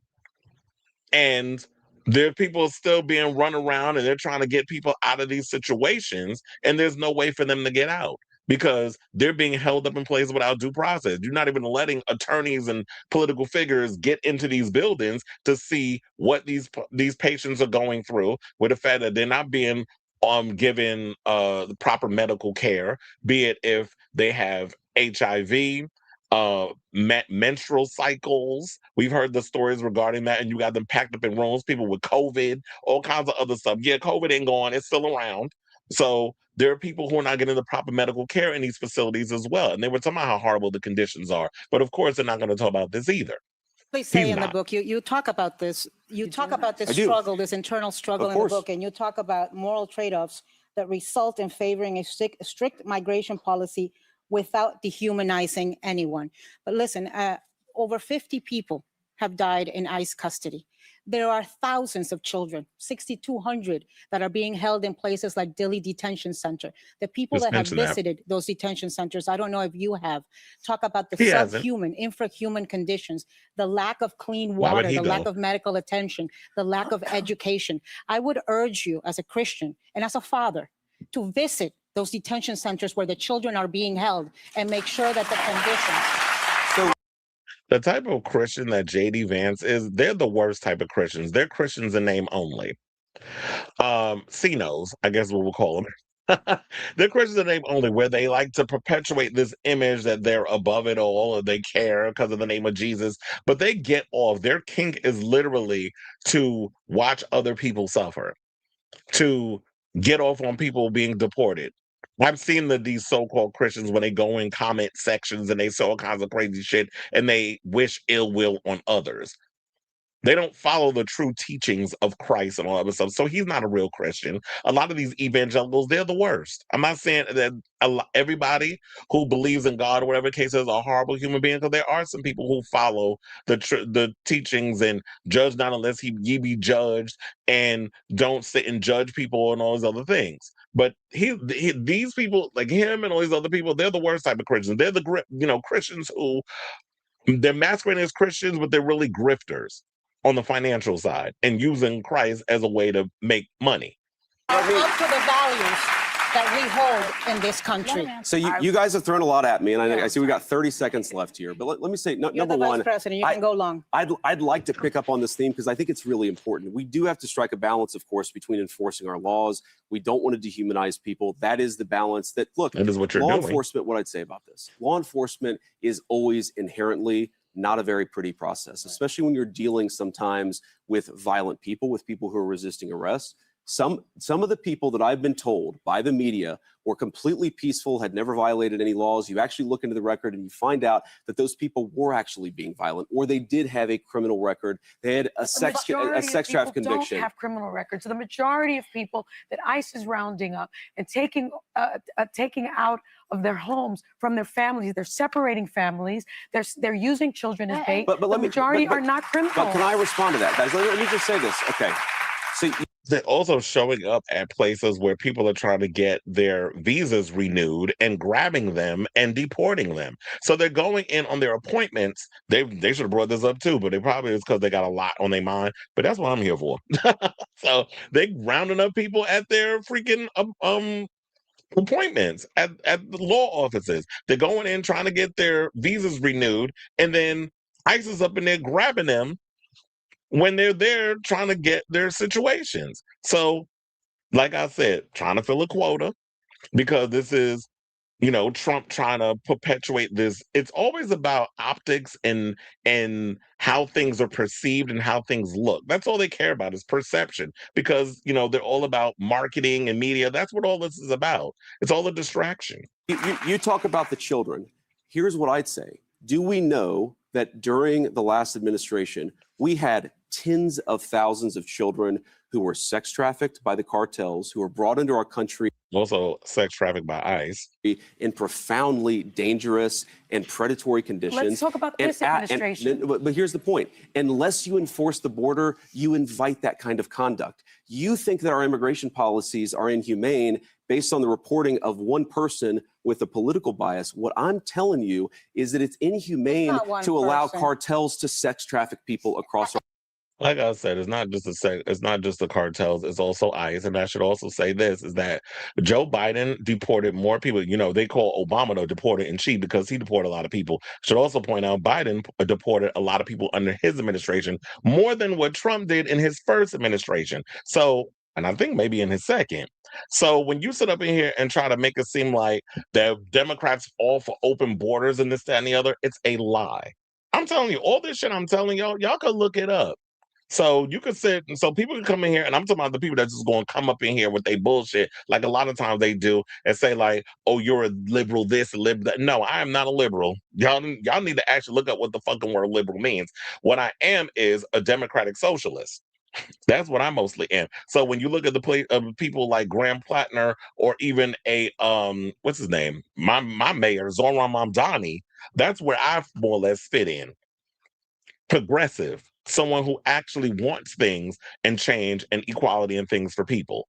Healthcare for all and all those things, which is what they don't want y'all to have. And you guys have done, and by the way, hold on, please hold on. I appreciate that. We're going to get you back, Anna. We're coming back with more with the vice president, and I've got questions for you. Great, thank you. Yeah, finally we're gonna get what we gotta ask, because that's what we were trying to get to. But I knew this was gonna be a long one.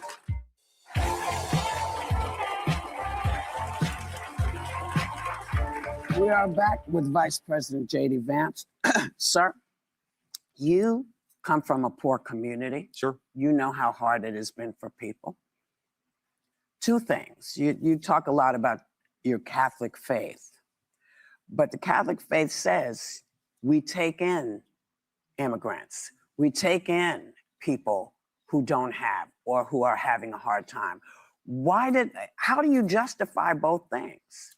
So let me say first a couple things, Whoopi. So number one, and Jesus cared for the book poor. Is actually way less political than you might think if you were just watching this, because obviously we're getting into the issues of the day. Right. 95% of the book is really not about politics. I kind of have to write about politics because I'm the vice president, but I want to answer your question. Right. So fundamentally, if you think about what is immigration enforcement, immigration is law enforcement. It's somebody who has broken a law. A law enforcement officer has to show up and enforce that law. Mm-hmm. Now, inherently, sometimes that process is not always going to be pretty if you capture a video clip of it, in the same way that if you arrest somebody for committing a violent or a nonviolent crime, sometimes it's not always pretty. What I'm saying is the Catholic faith is actually I think it strikes the right balance here. Mm-hmm. It says the Christian faith, I think this is true of Protestants and Catholics, that you can have borders. Yeah. You're allowed to enforce your borders. That means the law enforcement piece of it. But you also have to take certain precautions and certain care, okay? And again, your argument is fundamentally, Whoopi, you're saying that we don't strike the right balance. I disagree with you about how we apply that, but nobody hopefully is saying we're not allowed to have a border. No, what I'm saying is that in order for us to actually enforce the law, you can't set a standard that says you're not allowed to deport anyone unless they've committed a violent crime. You've got to enforce the law equally. So let me do my follow-up. You don't have to raise your hand. Let me do my follow-up. Yes, I do. Because you were talking about people. What did Black people do to this administration that has allowed it to really stigmatize folks of color? And you know how hard it is. You have folks of color in your family. Sure. So when you see, he's a man of color. You see how orange he fucking looks? things, the Emmett Till stuff coming down, or them doing all kinds of removal of information of Black heroes. How does that sit with you? Well, what exactly are you talking about, Whoopi? Because you just, I'm talking I know about Emmett Till was. Now he wants to play fucking stupid. It's like, sir, come on. The minute y'all got in the White House, the first thing y'all started doing was dismantling anything DEI related, because y'all always look at it as that's something specifically for Black people. And then you turn the term into didn't earn it. So y'all started firing a lot of Black people, particularly Black women, in federal jobs. A lot of Black people were losing their jobs. Y'all started getting rid of a lot of Black history. Wasn't there I'm trying to remember exactly. I don't remember. It might have been in Philly, but there was a story where they were trying to get rid of this Black History Museum or something or another. Y'all were trying to take a lot of stuff down. There was a lot of protests. There's been a lot of different examples that I can't think of off the top of my head, but I mostly remember the one mainly DEI. But they've been, and then also the gerrymandering of certain states where you're trying to prevent Black people from having the ability to vote. So when you sit up in here and try to act like that, oh, Whoopi, what do you mean? I have no idea. And the one thing y'all about to hear, Whoopi gets tripped up a bit. This is why I said, sis, you got to do like us independent people. Don't rely specifically on your producers and stuff. They'll write shit for y'all on cue cards. If you're going to ask a question, if you know something is coming, they may ask you, because you might get tripped up a bit, where it's like, I don't know what you're talking about. Can you give me an example? You got to be able to be at the ready with coming with certain examples so that way you can present it to him. Thank goodness there were people like Sonny Hostin there who helped Whoopi out. But for the most part, it's like, yeah, y'all got to come a little bit more prepared in that context, because a lot of times these Republicans, when they come in and they do shit, they will literally look at you in the face, dismantle and stab you right in the chest, and then be like, I don't know what you're talking about. That wasn't me. Mind you, you got the whole knife in your hand with all the blood coming all over it, like gushing from them pulling the knife out, and the blood and the evidence is all over their hand from stabbing you in the front. And be like, I don't know what you're talking about. I didn't stab you. I'm looking dead at you with the fucking knife. So you got to always come with the receipts when it comes to these people. That's the only way they shut the fuck up. Or they'll still try to deny it, and they'll still try to go against what you're saying. Like, I don't know what you're talking about. They'll still try to play in your face, is what I'm trying to say. I can tell you all this. Yeah. No, I want to know what you, she's. You don't know I what I'm respond talking to your about. actual point. So in a lot of the museums, there's so many. You know, where they're taking down the actual history that happened in this country. Slavery happened. All kinds of stuff happened, and it seems that it has been very easy for this administration to remove that, and also to denigrate Black folks who have worked their behinds off to get this American dream. How do you, I mean, you know better.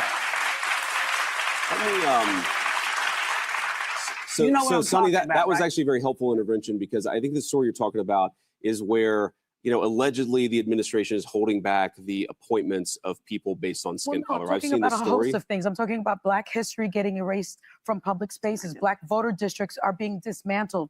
Black leaders are being sidelined from our ranks. Where do Americans of color fit in this vision? Because it doesn't seem like we fit. I think, Sonny, my view, And if I may, since October of last year, there's been something like 6,668 refugees allowed into the country. All but 3 were white South Africans. Mm-hmm. So first of all, I'm very skeptical of that number, because we have a lot of different immigration pathways in the United States of America. But let me just address Whoopi's point. Look, first of all, you asked the question, and maybe you don't believe this coming from me, but I think everybody is welcome in our political coalition. Frankly, even if you didn't vote for us, everybody is welcome in our country, so long as you know that's bullshit. You're an American citizen with the duties and the legal obligations and rights to be here. But let me just give you an example of this. Okay, so you say that we're anti-minority or anti-Black. No, I didn't say that. I asked. See? Well, okay, fine. Fair. There they go. Fair. Don't start any stuff with me, man. Don't get me in trouble. Don't start no stuff with me. But I misinterpreted your question, but let me answer your actual question there. You didn't misinterpret her words. Y'all purposely go in and do this little game that y'all like to play, where you try to twist up people's shit to perpetuate a certain narrative. This is something that they all do within this administration. This is why I always say y'all got to come with y'all receipts. You got to come at the ready, and you got to come harder at their ass and meet them where they at and curtail over them. But you clearly see throughout this interview that they ate his ass up, and he didn't know how to cope. It's just been a full disaster on him when it comes to getting his word in and the debates and all the other stuff. What I'm saying, I think, okay, look at Washington, D.C. One of the most democratic and one of the blackest, by a share of population, blackest cities in the United States of America, has seen a radical decrease in violent crimes and sexual assaults and in murders. There was no we crime have in tried DC. to take the crime issue seriously, in part because we believe everybody, whether you're Black or white or rich or poor, deserves to live in a safe neighborhood. Why does the crime? Where does the crime step in? This is not about crime. This is about women lost their jobs. Right. This is about human Sonny, rights. Because they always equate Black people with welfare, high crimes, and all those things. Mind you, do I need to always point out that when it comes to welfare, there's more white people on welfare than people of color, just so y'all know. What you're saying is we got to do more on the economy. Black history has been erased from public spaces. Black history is not erased from public Yes, spaces. We do have to get to Iran when we get back. There's some very important news to I'm get telling you, we celebrate Black history. We celebrate all American history in this administration. You guys might be skeptical of this, but I promise you it's true. I have to go to break. Anna, God, please, we have more with Vice President J.D. Vance when we come back. Don't do that. Y'all celebrate coonery and buffoonery. That's what y'all do, because those are the only type of Black people y'all like up in this situation. So yeah, if you don't want to watch it, because it was still a little bit more, I don't want to be spending like an hour on this damn topic. I just wanted to get y'all to hear that because that was like the juiciest part of the situation. And they ate his ass up. She was mad at Anna because Anna was not taking her foot off it. Don't do that. I was like, okay, ma'am, relax. So they ate him up. He thought he was going to come up in there and promote that book or whatever the case was. And for the most part, I think he did. But them bros didn't care. So, yeah, he looked a mess. Quiet as it's kept. Trump don't even like him. That's why he was sending him out on these little frivolous little witch hunts or whatever it is that he been out here doing while they've been doing all this stuff. But anyway, so y'all saw that interview, right? Y'all didn't hear anything where they were just being like nasty and over talking and screaming and all these other things. That was just that little part right there. Well, apparently, NutMeg McCain decided to jump her little flabby ass on social media and decided to go and accuse the women of being shitty, this was her words, towards JD Vance. You know, the failed drag queen, in the words of Jennifer Welch over there on the iHit podcast. Now, after the ABC talk show welcomed the vice president to the White Hot Topics table on Tuesday for a somewhat tense interview about the current events and his tired ass book that nobody's gonna buy except gullible ass evangelicals, McCain, who left The View in 2021, slammed her former colleagues for their conduct during the conversation. She said, "My biggest takeaway from Vance on The View is honestly how shitty and undisciplined the hosts still are." This is what she said on social media. Appearing in reference to appearing to reference a heated moment when moderator Whoopi Goldberg snapped and scolded the interviewer, which is why I want to play all of y'all that with commentary. So we got to that part on the air. McCain continued, "After all these years, they still get basic facts wrong, flub easy questions, and can't get through a segment without yelling at each other." I don't know in what multiverse, what show she was watching, but they didn't get the basic facts wrong. In fact, they were spot on, surprisingly, with a lot of the questions that they were asking. I mean, yeah, they could have went a little deeper, which you might have to do on like a show if he were to even dare to go on like a Pondering Politics or Kyle Kalinske and Crystal or any one of those shows, which we know he won't. You want to get really deeper, you would have to go on like a YouTube podcaster type show. But for a show like The View, they really went in and let have and asked some pretty good questions. And they asked better questions than what you would possibly, which you should be getting from legacy media. Regular journalists weren't even asking him the questions that they should have been asking.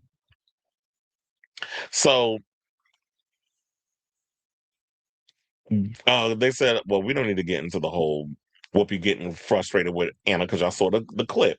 Vance handled it very well, she said in her social media post. Vance smiled while Goldberg yelled at Navarro and attempted a joke around the co-host earlier in the interview, including quipping at the top of the show that his press team told him that the traditionally left-leaning panel of co-hosts actually comprised a roster of MAGA Republicans.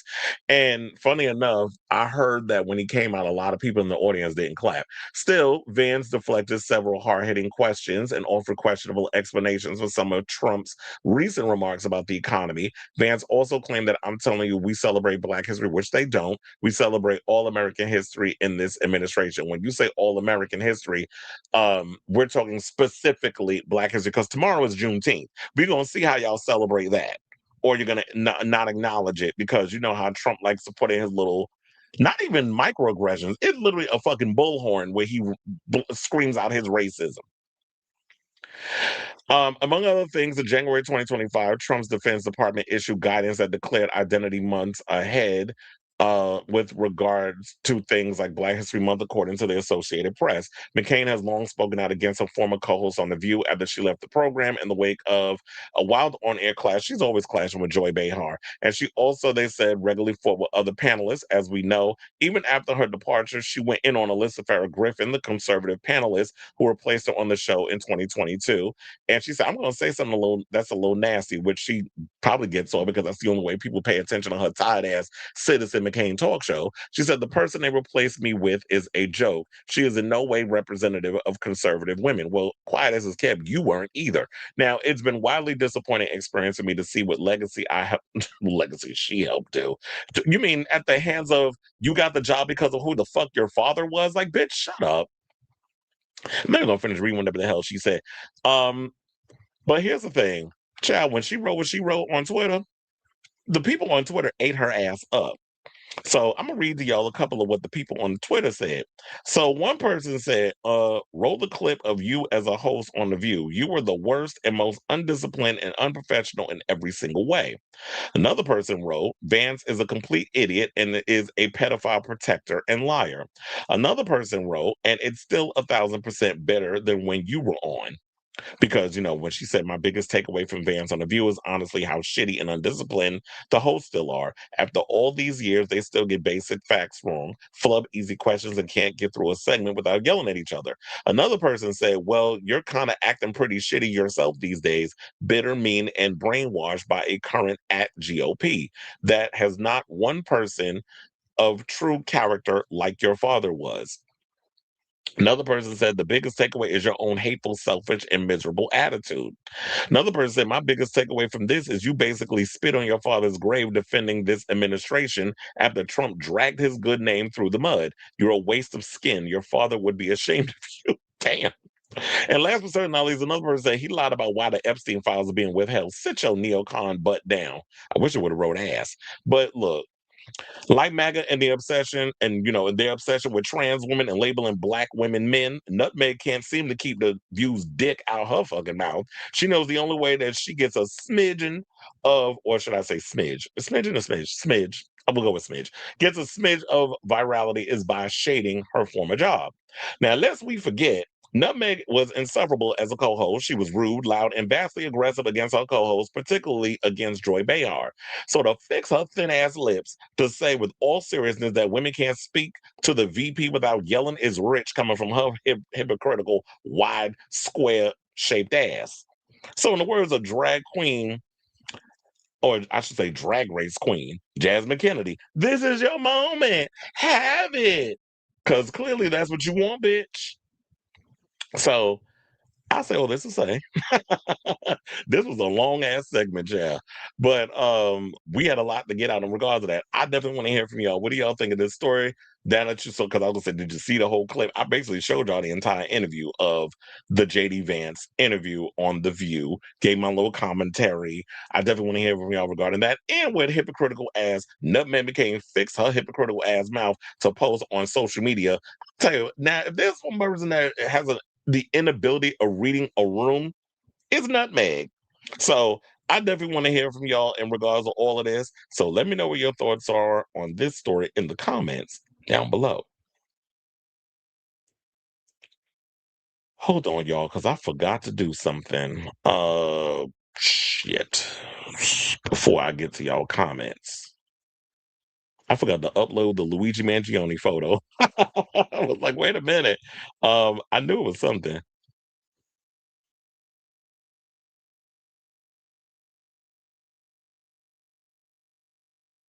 Mm, mm, mm, mm.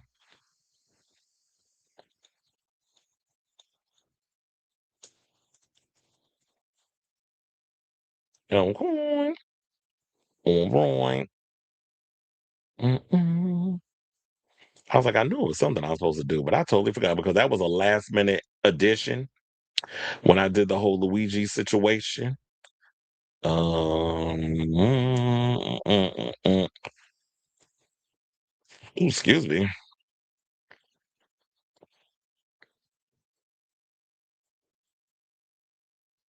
Nope. I'm doing this one too. So now you're gonna see me do stuff loud, live, and in color. Then I'm gonna get to y'all comments. One more, one more, one more.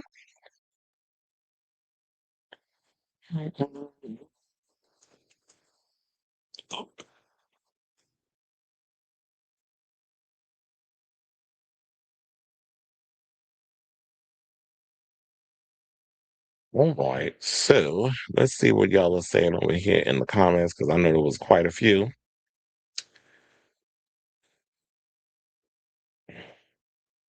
I could do triple X stuff where? You talking about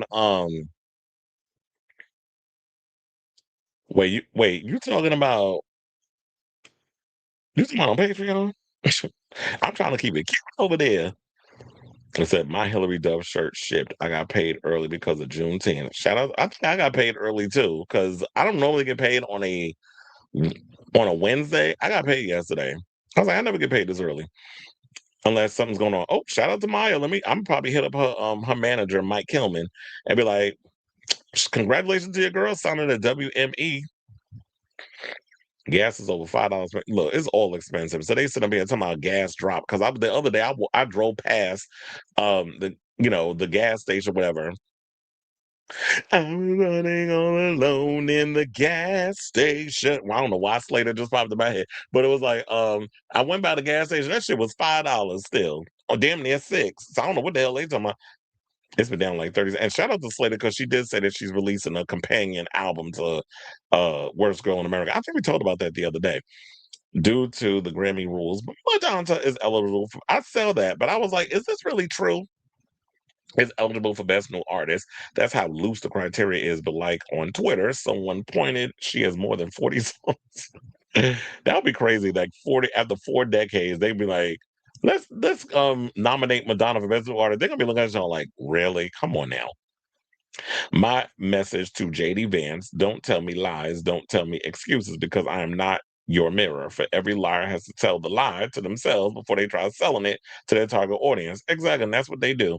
The rule changes to B and A are giving giving fans a lot of delusion and hopes for their fave, specifically the fans of Conan Gray, Tate McRae, and Zara Larson. All 3 were ineligible to be nominated before. Were you talking about the Best New Artist thing? They're most likely going to give it to the Ella Langley woman.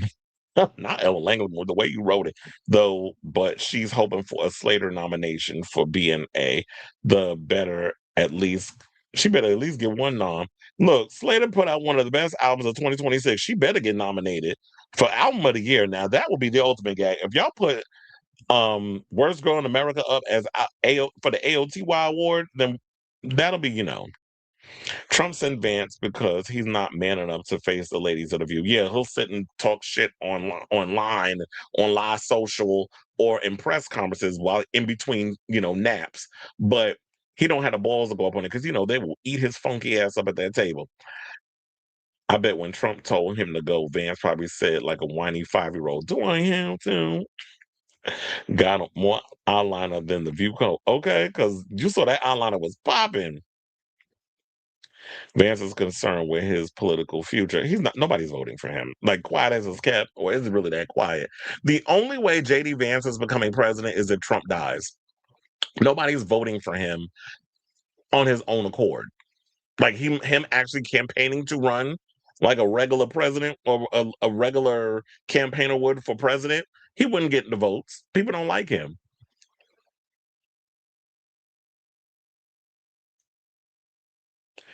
I couldn't stand Meghan on the View. Nobody could. And funny enough, I liked her back before she got on the View, because I remember one time she had her own political show, and I felt like as a Republican, she was very progressive in a lot of her beliefs. Like she was for the LGBTQ community and all these other things. And maybe it was just my naivete because I wasn't really that plugged into politics when I was younger. But it's like when the Trumpism of America happened, that's when I really started getting deep into politics and started to see the machine for what it is. And then when she got on The View, I was like, okay, I could definitely say, because I liked her when she was on cable TV and doing her own thing. Then we saw like that true side of her ass came out, and I was like, I don't like this bitch. She had like a freaking brat, a spoiled brat.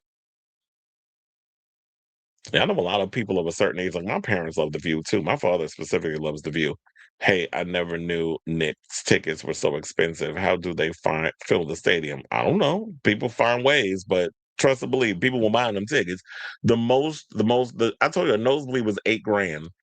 And from what some people believe, that they were like, these ain't real Knicks fans. These are probably like people with a lot of money who are buying those tickets. So I purposely avoided watching the interview, but your commentary made it actually be.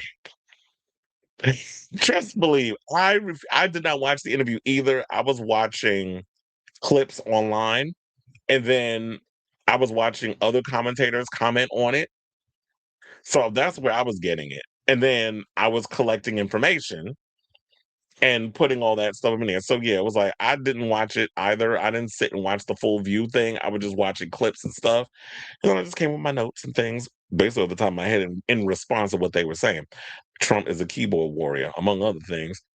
I think Vance is more liberal than he led. So who knows who he is at this point, because that man changes his mood he's like a walking mood ring. He changes when the wind blows. He doesn't really show who he truly is.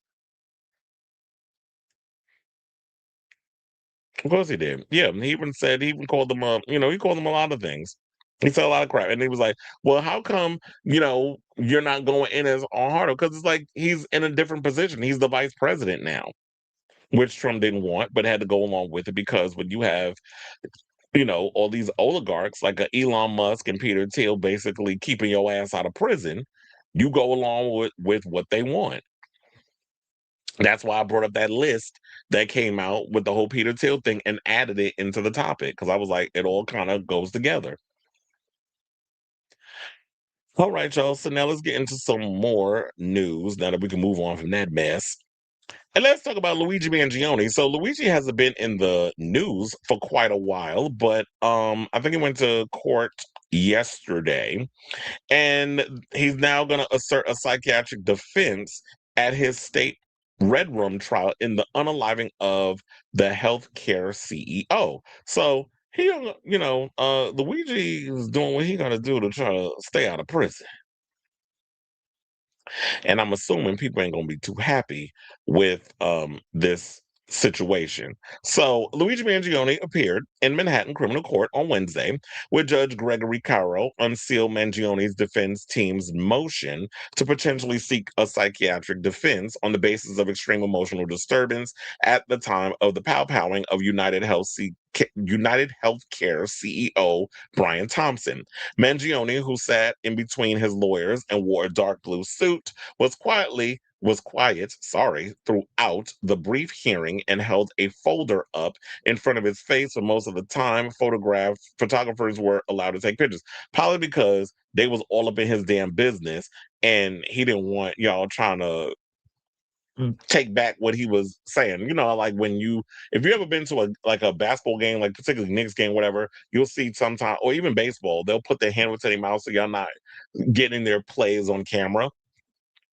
So the 250 they said the 250.1 pound notice that was unsealed refers to a notice of intent to proffer psychiatric evidence and obtain a psychiatric evaluation. The term psychiatric evidence is defined legally in this case as evidence of mental disease or defect to be offered by the defendant in connection with the affirmative defense of lack of criminal responsibility by reason of mental disease or defect.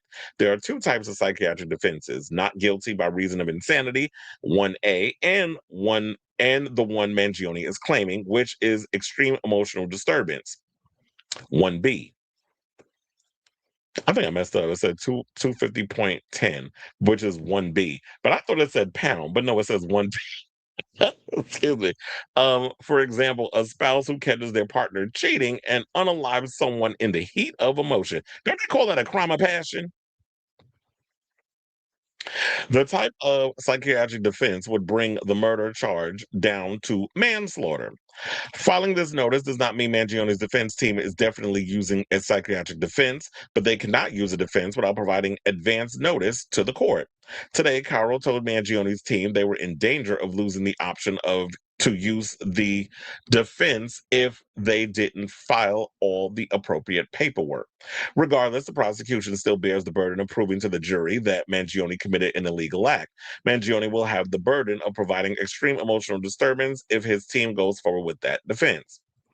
Well, in this case, isn't he kind of admitting that he did it, even though he was saying that wasn't him? And then on top of that, if you kind of using this defense, like I totally get the whole emotional situation, because when you have the whole situation about UnitedHealthcare people who are denying people the ability to have their healthcare covered, specifically if you have things like cancer or something very much death defining, that the insurance companies don't want to cover it, that might draw someone to wanting to commit an act of violence. I'm not saying it's right, but the real conversation that we should be having is the fact that you have a lot of these insurance companies that are causing people to go in an insane amounts of debt, or people who can't afford to get the treatments that they need, and they end up having to die at the hands of these insurance companies who don't want to cover a lot of this stuff. So people look at these insurance companies as nothing but more than one big white collar scam, which is why our healthcare, I've always said, in this country is horrible. You got to be dirt poor in order to get some good damn insurance. And even then, some of it is still kind of sketch, where they don't cover everything. I mean, you can cover a checkup and this, that, and the other, but yeah, if you go to an emergency room, how much that costs, or if you have to be rushed to the hospital in an ambulance, that's a cost. So there's just so many things that goes into all of this, and I know that people are backed into a wall and they're frustrated. I'm not, like I said before, I'm not saying it's right. And if he did commit a crime, if he did take this man's life, which in a way, yes, it sets a precedent, precedent, precedent, that there is a deep rooted issue with the way insurance companies handle people in this country, and our insurance, and our the medical industry as a whole is a problem. That's what should be addressed. And but people want to focus on, especially in legacy media, they want to focus on the fact, oh, he took this person's life. And yes, it's true that once you went and killed that CEO, what's going to happen is, okay, he's dead, but they're going to prop someone else in that position, and the cycle remains the same. The man is the CEO, they're still running on the same hamster wheel, and the same things are still happening. People are still getting denied coverage by these insurance companies. So where do we solve the problem? Maybe we have to solve it in how we vote for certain politicians that aren't going to be bought and paid for by these um, insurance companies, or the medical industry and that sort of thing, who has their hands on a lot of this stuff. So maybe that's where we have to go with it. That we have to start challenging a lot of these policies, and especially in the people that we vote for. So I don't know. We'll see how this all turns out in regards to this, because I'm like, child, this is a slippery slope. You're gonna come up in the end of that whole insanity situation. So they said the judge told Freeman Agnifilo they need to know what maladies this defendant suffered in order to respond. I'm not going to let you surprise the prosecution in the trial. Mangione is being held under federal custody in Brooklyn at the Metropolitan Detention Center. At court, the prosecution mentioned they will be requesting that Mangione be moved to Rikers Island Jail Complex, claiming this will make evaluating him easier. This defense does not mean Mangione's lawyers would be claiming he has psychiatric illness, but they could attempt to argue that he was under emotional and or physical pain and in a fragile state due to his experiences with the healthcare industry. Prosecutors have pointed to a notebook police say they found on Mangione when he was arrested at the Altoona McDonald's, which included writings about targeting the healthcare CEO. Friedman Agnifilo said he wanted to clarify for the record that she asked for the notice to be sealed because it could affect his federal charges. In addition to the New York State Court, Mangione is facing charges in federal court in the New York State Court. He has pleaded not guilty to all state and federal charges against him. Now, the four federal charges against him include 2 stalking charges, murder of red rum through the use of a firearm, and a firearms offense. The red rum through the use of a firearm change carried a possible death penalty sentence, which we know that there are a lot of Republicans in this current regime that have been pushing for the death penalty. And I also heard, I think TMZ was trying to put, and this is why I can't even take TMZ seriously, because they was up in Harvey with his whole chest and all that filler and HGH hormones that he be taking, well, human growth hormones, that he be taking, but sit up there defending that whole UFC match at the White House. And I looked at that old Tide Queen and I was like, girl, get off my line. But they was up in there talking about that he might go free. Well, if he does, look, like I said, I don't feel no ways tied. I totally understand. I don't agree with taking nobody's life, but At the end of the day, I understand why someone like a Luigi Mangione did what he did. And what they'll probably say is if he happens to go free, what this sets is a precedence that people could go off and just kill moguls and CEOs and things and get away with it. When the real conversation should be, we need to take a harder look at our healthcare system and try to dismantle all the loopholes and all the crazy stuff that is in there that's not on the side of the average American, where average Americans are literally in the hole and going bankrupt and using all their savings just to try to stay alive. People should never spend money just to live. We spend so much money on every damn thing else, but I got to spend money on living too. The only time I should be spending money on living is if I need to go to the store, buy groceries, and put food and nourishments and stuff in my body. That's the only time I should be doing that. But what do I know? So I ask all of you, what do you think of this story? I know this is the latest, what's going on with Luigi. I'll definitely be keeping abreast of the story as it develops, but this is the latest development on this now. So I definitely want to hear from y'all. Let me know your thoughts in the comments down below.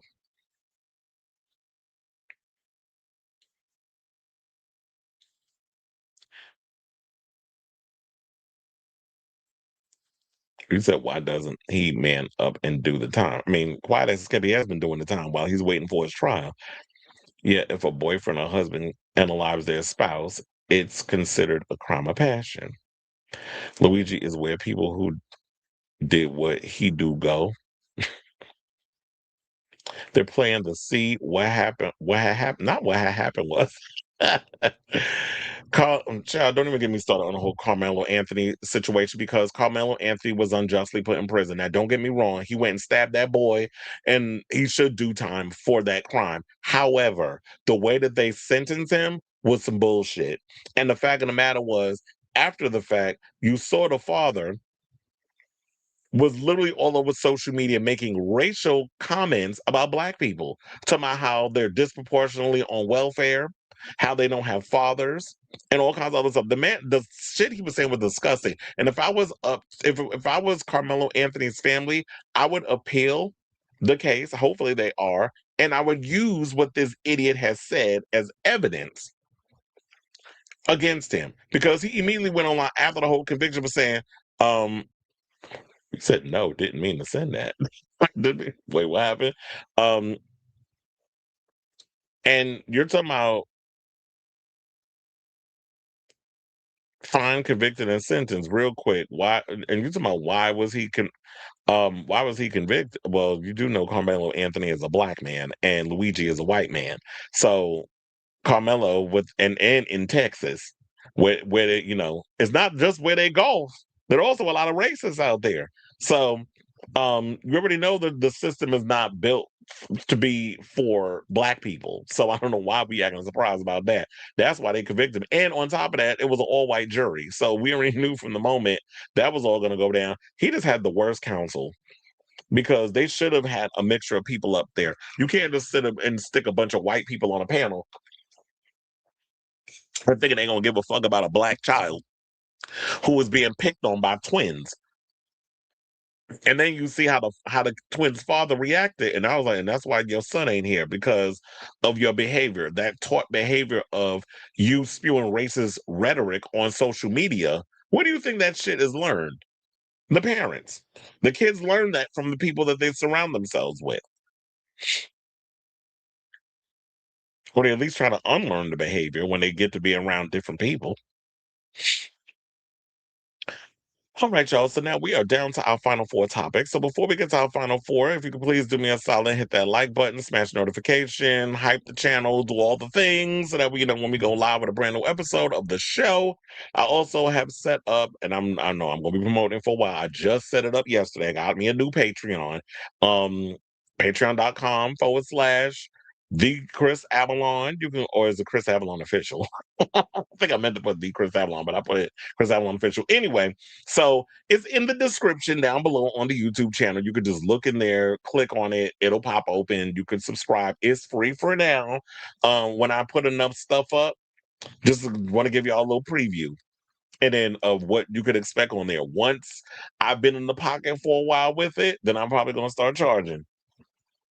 Because mama needs some coins. I mean, yes, even though I have a job and I get paid with this show over on the YouTube, I'm going to be making money over there on Patreon with some of the other stuff I'll be doing, which is movie reviews, music reviews, concert reviews, or concert watch parties, album listening parties, that sort of thing.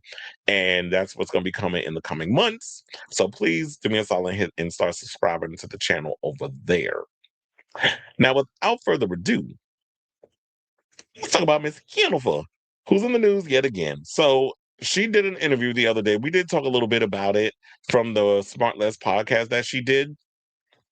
And she spilled tea about her relationship with Ben Affleck, and then also threw a little shade at Mark Anthony and was saying that he ain't really been helping her out with the twins. She insinuated that in the interview, but that's neither here nor there. So if you want to see that, that is in a separate clip over on the channel, on this channel. So when I put it up as clips. So also in this interview, she did talk about at one point that she was working on a movie, shooting music videos, and working on her new album all at the same time. She said she almost worked 100 days straight and then started going blind at one point while she was on a movie set and literally freaked out. She said it was, okay, to be specific, 98 straight days while filming Enough and recording music. So during Monday's appearance on the Smartless podcast, Jennifer said she didn't realize she didn't realize her limits in the early 2000s. And after working 98 days in a row without taking a day off, she ended up in the hospital with scary symptoms. She said, when I was doing Enough, I think I had done like 4 movies in a row, and I had recorded my second album or something like that. So the J-Lo album, which was really big. The 56-year-old star described how she'd film all day, go to the studio at night, and do junkets and video shoots on weekends during the busy time. But eventually, Jennifer's exhaustion caught up with her one day on the set of 2002's Enough. She said, every time I walked to the set, I started getting a little pitter-patter in my heart. It's like rising, she said. And finally, I got to the point I was like, I really feel nervous. Lopez said she told her young co-star, Tessa Allen, that she felt a little weird from being tired and knew she wasn't all right. I went back to the trailer and I sat down, and all of a sudden I just couldn't see, she divulged. It was almost like I couldn't see clearly, like something just went over my eyes and I couldn't move. Kind of makes me wonder, was you having like a stroke or something? The Dance Again singer, who said she felt paralyzed in the moment, asked for help from her friend and then assistant, Arlene, who got Lopez's security guard to take her to the hospital. I said to the doctor, am I going crazy? And he said, no, you're not crazy. Now, Jennifer was a busy actress in the early 2000s thanks to her films The Cell, The Wedding Planner, Angel Eyes, and Made in Manhattan, which all came out before Enough. Then in the following 2 years, she starred in Geely, don't remind us, child, Jersey Girl, another one, Shall We Dance, and Monster-in-Law.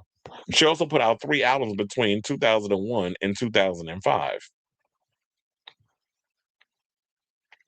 Now, on Smart Less, Jennifer said the moment she realized her anonymity was gone was when a fan aggressively approached her on the street and she thought she was being mugged. I thought, you can't get that back. That's something that lasts forever, Jennifer said. And I remember that's when I started having panic attacks. Lopez added that it took her time to realize that her life has changed in a way you couldn't control anymore. And that's the thing, is like, once you become famous, you don't have no control over how people perceive you. You don't have no control over being anonymous, that sort of thing. It's like all of that is gone. I think maybe that was why a lot of ways when I was younger and I was pursuing things in entertainment, I pretty much hesitated to pursue because I had this fear of losing my anonymity. So I kind of rejected wanting to pursue the arts wholeheartedly in a lot of ways. Like, I did stuff, but I focused more on behind the scenes stuff rather than wanting to be on camera. Now I'm older and I'm all for it. Like, I can handle a lot of on camera pressures and all that other stuff. I think it's because I'm more comfortable in my skin and I'm confident in who I am as a person. So when people say things, I don't give a shit. You could just say whatever, but I'm gonna cuss your ass out.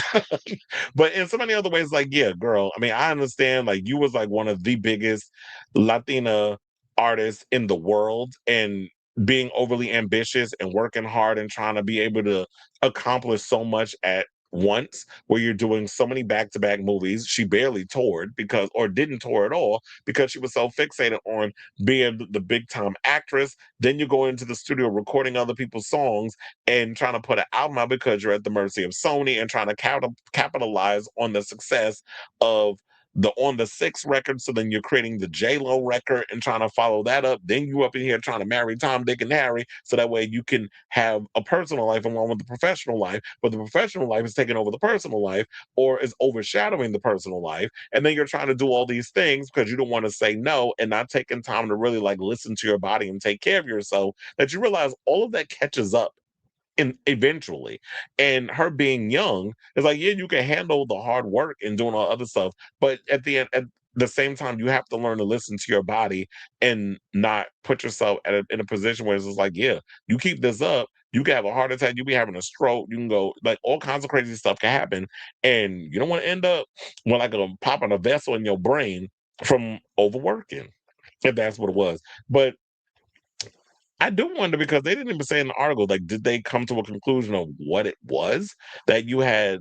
Like, you had like something cover over your eyes and you were having heart palpitations. I think it was like you were stressed out and you were probably having a panic attack or you could have been having a heart attack. So I do kind of, but then I also wonder, well, even after that had happened, it didn't feel like to me that Jennifer had slowed down, which because I still feel like she was still immensely busy even when she's telling us this story. So you kept going and working your behind off. Because I don't remember a period where Jennifer slowed down. Slow down, you're moving way too fast. Like it was given, I don't know, but she was overdoing it.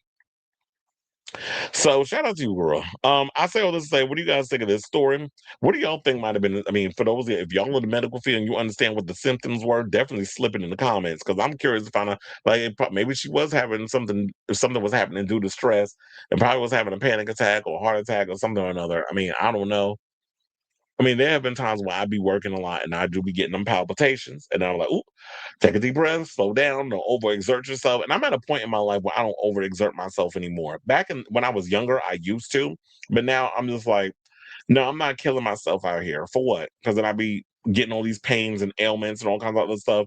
And I'm at a point now where I listen to my body, and when my body's like, "No, bitch, you need to lay down and rest," I do it. So let me know what you guys think of this story in the comments down below.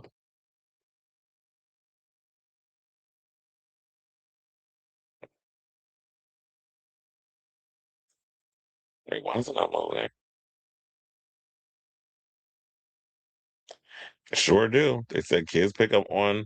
Oh, you were saying, I remember that you wiped your keyboard, swiped it too fast. Um, it's just, yeah, she was overexerting herself in a bonus clip. And I'm going to tell you a secret. Madonna talked about having anxiety attacks sometimes, especially when she's doing a show in the rain or if it's cold out. Yeah, because you have to worry about um the possibility of slipping and falling when you're on these stages, which is why I don't really like stadiums, because stadiums, you're at the mercy of weather. You have to worry about the possibility that, yeah, we got to cancel because of the water and it's raining and now we're slipping and all other stuff. And for what the word on the street is that, yes, with this upcoming tour overseas, she will be doing stadium dates. But I'm sure in the US, she'll be doing arena dates. But this is why I'm like, I'm all for the arena because at least you're indoors, rain or shine, you're in there and you're performing. Jennifer didn't tour till like 2010.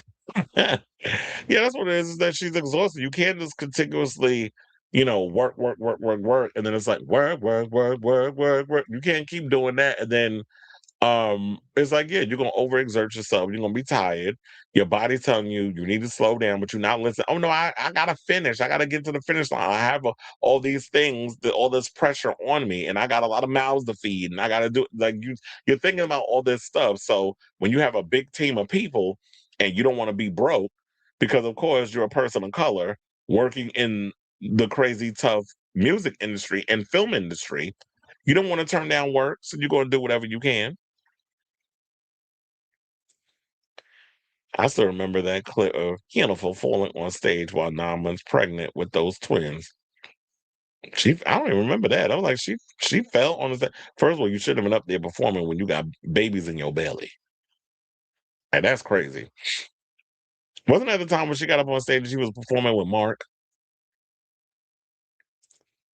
All right, y'all. So now let's get into this story. Let's get into this Tyra Banks story. So the other day we was talking about Tyra. She out here suing Netflix, which I'm just laughing at that whole thing. Like, girl, really? You out here suing Netflix? Like, this whole lawsuit sounds stupid. And I also feel like when it comes to it, maybe she should just do her own little docu-series where she's talking about time out if she don't like the way she was perceived in the Netflix deal. I'm sure there's some people that'll be willing to give the coin to distribute it. But anyway, so we got a new season of Project Runway coming next month, and they released a trailer today. And to everybody's surprise, Tyra Banks has been added to Project Runway as a recurring judge, which I found weird because what does she know about fashion? She was a model. I guess some people could say the same thing about Heidi Klum. But nevertheless, this is what's going on. So now on Thursday, June 18th, Hulu released the official trailer for the 22nd season of the fashion design competition series. Banks makes an appearance in the clip alongside judges Heidi Klum, La Roche, and Nina Garcia, and season 4 winner Kristen Siriano, who returns as a mentor. The former America's Next Top Model host previously appeared on Project Runway as a guest judge in season 21. I totally forgot. That must have been an episode I didn't watch because there was a period where even though I already know who won, and I don't particularly care for who won, I did not like the fact that y'all gave it to VJ. I was hoping y'all was going to give it to Utica. That's what I was hoping was going to win. But they gave it to that Tide bitch. I mean, they gave it to her. So whatever. If y'all like it, I love it. But also, um, there was a period where I was like, okay, I'm not feeling this season, so I stopped. And it was like when I got towards the end of the season, I just didn't care anymore. So last month, the series unveiled its lineup of 22 designers for its biggest season to date. Season 22 debuts in the evening of July 9th on Freeform and will stream shortly after on Hulu and Disney Plus, followed by weekly airings. Now, guest judges include Sierra, Fausto Puglisi, not Ice Spice Child, Iman, Kiernan Shipka, Niecy Nash, Nina Dobrev, Sergio Hudson, Willie Chavaria, and Winnie Harlow. The season will also feature cameos from Becca Bloom, Hannah Berner, The Devil Wears Prada 2 costume designer Molly Rogers, Nara Smith, Nikki Campbell, and Paige DeSorbo. The Dancing with the Stars cast is also set to hit the catwalk with appearances from Brandon Armstrong, Alan Bernstein, Val Chmerkovsky, Jenna Johnson, Emma Slater, Ezra Sosa, Britt Stewart, and Julianne Hough. Plus, stars from Hulu's Get Real Universe, Charity Lawson, The Bachelorette, Sarah Jane Nader, Love Thy Name Nader, Ekin Sue, Vanderpump Villa, and Project Runway Season 21 winner, VJ Floresca, will also appear. Child. This is going to be one long ass season. Now, the announcement comes as Banks claimed, as y'all know, in a lawsuit that her portrayal in reality check Inside America's Next Top Model is defamatory and was edited to support a false narrative. She is asking for a jury trial to determine the appropriate amount she should receive in damages according to court documents. And like I said before, not a dime. Because what I don't understand is that, sis, welcome to being on the other side of the lens, which is when you were in control of America's Next Top Model, you went and you were a co-conspirator in filming these young girls for hours on end, the good, the bad, and everything in between, as Ken Mock has said. I think he said it in the show, the docuseries. And what became the more interesting stories, because you have a story producer, they would pull things and make it a focal point of the show. They're not going to show the full 3-hour interview of you in this docuseries. They're going to pick out the most interesting things that you said, and they're going to put it in the thing, and people are going to make up their minds on what it is. And I think what she's really upset about is that the court of public opinion has made up their mind, whereas she couldn't manipulate people into what it is that she wanted y'all to believe in regards of how she came across with her personality. They asked her the questions. You said what you said. You can't blame it on the edit, RuPaul. What is like? You can't do that. You said what you said. Now stand on it. So she's talking about the way and if you want people to just release the full unedited versions of the things you said, that might make things worse. So while I do think that this America's Next Top Model lawsuit is ridiculous, I'm still gonna check out Project Runway because I'm a fan of the show. So I'm not watching it for her. Now when she pops up and she starts saying certain things, I can separate her and the foolishness from her being on this show. Now I don't know if fans are going to tune in and watch. Maybe they'll hate watch, but for the most part, she's there to do a job. The show is not about her. She's a judge. It's not her show that she's hosting. It's not like this is a revival of America's Next Top Model, which she wants to bring back. And we'll see how it all turns out. I mean, from the pictures I saw, it was like, okay, Tyra, you look like you in good shape now. Or they trying to hide you with all that black. But there was a red outfit that I saw her in the promos, and I'm like, first of all, her head looks like it's on another person's body, but unless she had a corset on, that's like cinching everything. But she looks curvy, she looks good.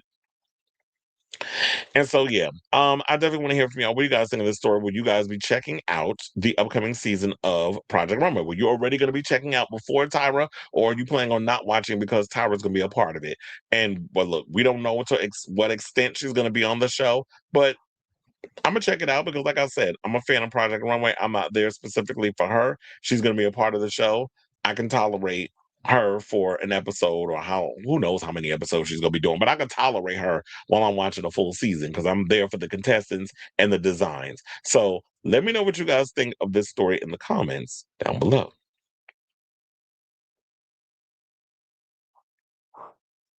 A lot of that early music was already had vocals for her, so she didn't have to work as I was waiting for somebody to say it. I haven't seen one episode of Project Runway. Am I missing out? Uh, I mean, back in the day, I used to love the show. I mean, now it's a little more slicker, well produced. I mean, it's a little like RuPaul's Drag Race took inspiration from there. Well, American Next Top Model and Project Runway and Little Survivor. That was like the gumbo that they used, the foundation they used to create RuPaul's Drag Race. So you're literally just seeing designers come in and they're making clothes based off a challenge. You see them walk down the runway and they get critiqued. So it's an entertaining show. So I mean, you can check out this upcoming season, see if you like it. But to answer your question, you say, "Am I missing out?" I mean, if you missed it this long, I guess not. All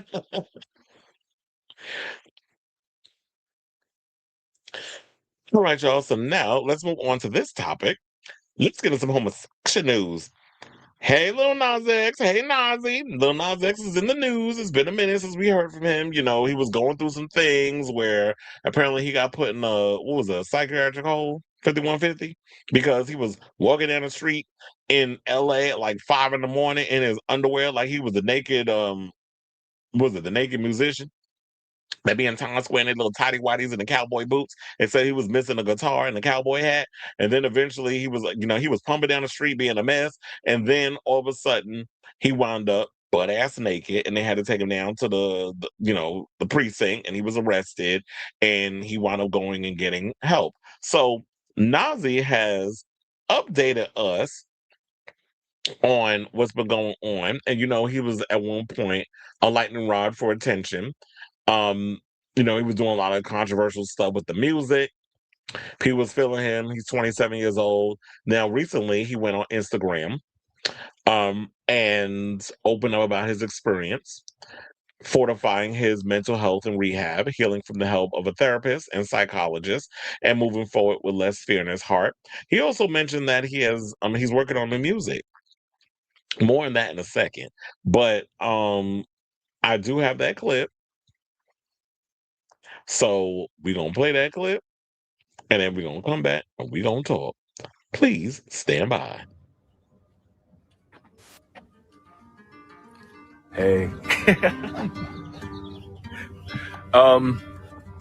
I really wanted to talk to you guys. Man, it was like, it's no way I'm going to be able to make this like not awkward because it's really awkward for me.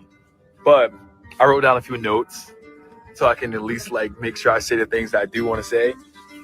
First, where I've been in rehab for a few months.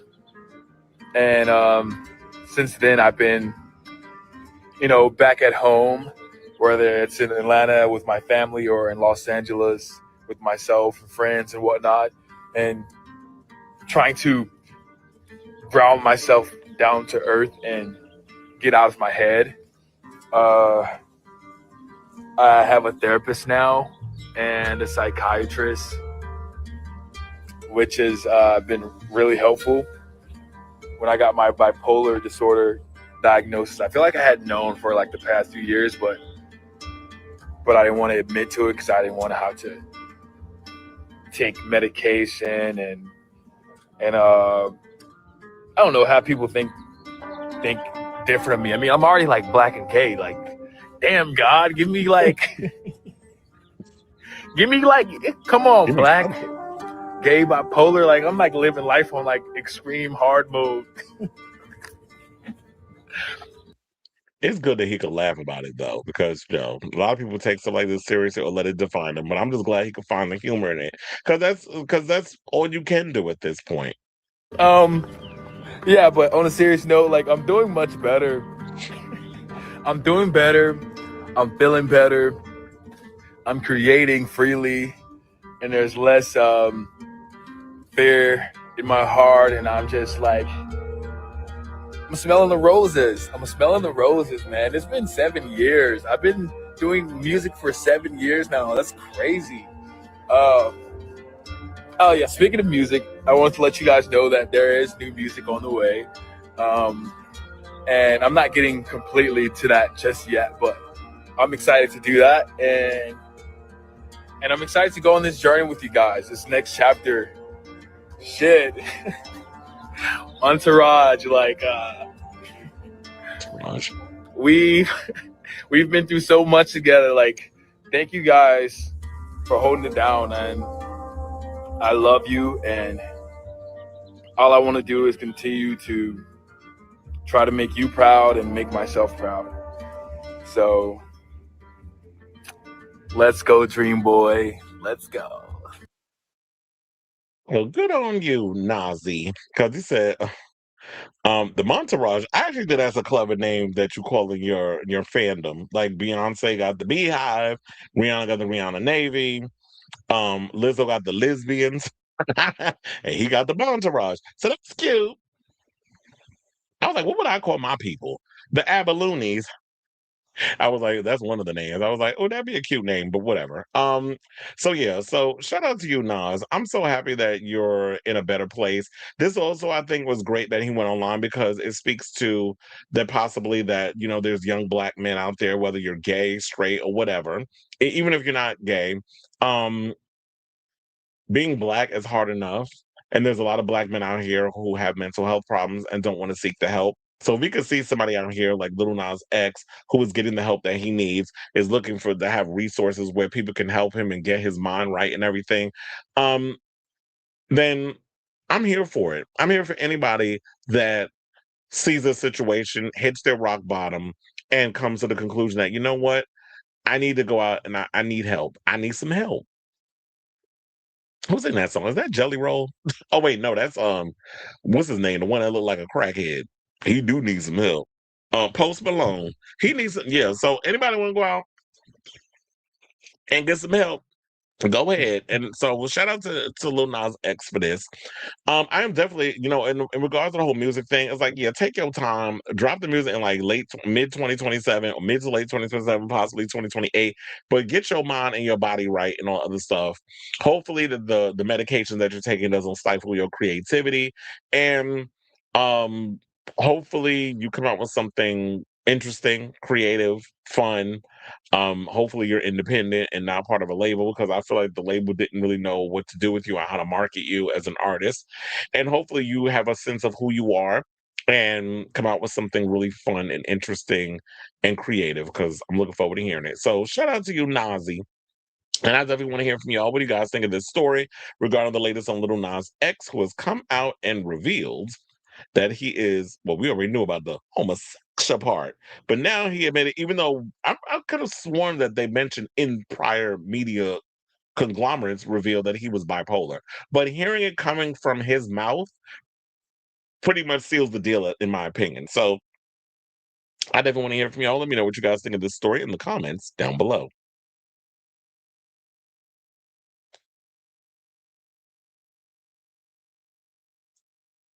So was this recorded after the doc came out? What? The Montero doc that came out a while ago. I think that was recent because we was talking about that he was in, with the whole thing with him being in rehab and all this stuff. This is all recent. Everybody should hire his PR team because even though that video was clearly practiced and performative, it pulled every last one of my heartstrings. Well, yeah, I mean, look, he probably did get on there and rehearse it a couple of times because you don't want to come. I think when you're in a position of like you have an idea of, yeah, I want to get on and make a video, whatever the case was, but sometimes you stumble over your words. Sometimes you be looking like a deer caught in hell. Like you be like, oh yeah, I got it. I'm whatever. And then you get on camera and I just be like, you stumble over your words. You looking crazy. And then they be like, what is wrong with him? So you want to come. It's unfortunate. Yeah, I definitely feel like when you said it pulled every last one of your heartstrings, it definitely felt like he was being real and authentic. But yeah, you got to practice a little bit. I'm glad he wrote notes down. So it's like you keep bullet points of what it is that you actually want to say in your video to get your point across. So yeah, I think it was the smart approach that he took to put all that together. This will give his fans an update. Okay, y'all. So now let's get into our final topic, our final homosexual topic, and let's talk about Colton Underwood. So Colton Underwood recently did an interview where he spilled some tea. He went on the We Need to Talk podcast with matchmaker and relationship guru Paul C. Brunson, no relation to Jalen, and spoke about how far he felt he had to go to keep his sexuality a secret, even at one point admitting that he used to spread his legs for married men. Now, it is a lengthy video because I notice a lot of people want to go on social media and they want to play the little gotcha moment bite, the sound bite, and then there's no nuance to where it led to why he was out here sleeping with married men, which in my opinion, I totally relate. When you're someone who is young, struggling with your sexuality and don't want people to know about you, especially when you're trying to make moves in certain businesses, him being football or me in a lot of ways in the arts and trying to keep that quiet or not wanting people to find out because of religious upbringing and things of that nature. Now, my parents weren't really big on religion, but we did go to church and there were certain things you would hear about, like gay being an abomination, that sort of thing. Like I'm good with my family and everything and them knowing now. But in the beginning, when you're dealing with the struggles of him being white and Christian and me being a person of color and having to deal with these things, especially growing up in the 90s where AIDS was prominent and all this other stuff, and people telling you you're going to hell, you're going to die of AIDS, all these other things, and you're thinking that's going to be your death sentence because this is the only kind of information that you're getting until you surround yourself with the right amount of queer people, which I did, having a lot of older Black friends who literally started showing me the ropes of, my gay family, where they would show me like how the world was and how to take care of myself and protect myself from things going on in the world and being more open-minded and understanding of what was going on in a lot of the queer spaces and how to navigate through that. So unfortunately, I would say like Colton didn't have that, but um I just thought like what he said in the interview was relatively interesting. And it even placates into why he even joined The Bachelor and people felt like he was being misleading to the women when he was on that show. But there's reason like what everything he said though made a whole lot of sense. I'm not saying it's right, but I feel like the real conversation should be why do people, because the way the world treats homosexuals and homosexuality, homosexuality, as I would like to say, why do we have to why people have to go to extremes in order to hide who they truly are because of a lot of the hatred and vitriol that they hear from other people. So we're going to play this long clip and then we're going to come back and we're going to talk. Please hold. So then right before that, being in high school, I'm curious about this is who do you believe you were trying to impress more? Your coaches, your teammates, your dad, or yourself? I would say my coaches and my teammates, or my coaches and my dad. Like my teammates were maybe like up there too, but I more so was doing it because like those were like the people from such a young age that sort of always were the people that I needed to perform for. Like that were like that was just sort of like the structure and the hierarchy that I grew up in sports culture. It's like these are the people you're supposed to make happy. These are the people you're supposed to perform for, and like you have to make them look good. So like you have to go do your thing and like shut up and just take part in it. So I would definitely say, and like now, like looking back on it, I spent more time with my coaches. I was lucky to have my dad as my coach too, but like most kids spend more time with their coaches than they do their parents growing up, just at sports practice. So like that's something I try to remind a lot of coaches, especially youth coaches that they have a responsibility in front of these kids to watch what they're saying, because oftentimes you have a bigger impact on that kid's life than their parents do. And I just remember that so vividly of all of the coaches in my life at some point saying something homophobic and sort of saying it with this like matter of fact tone. It was always a negative connotation. So it was like only when somebody messed up, only when somebody looked like a fool, only when somebody looked weak is when they would say something along the lines of, being gay.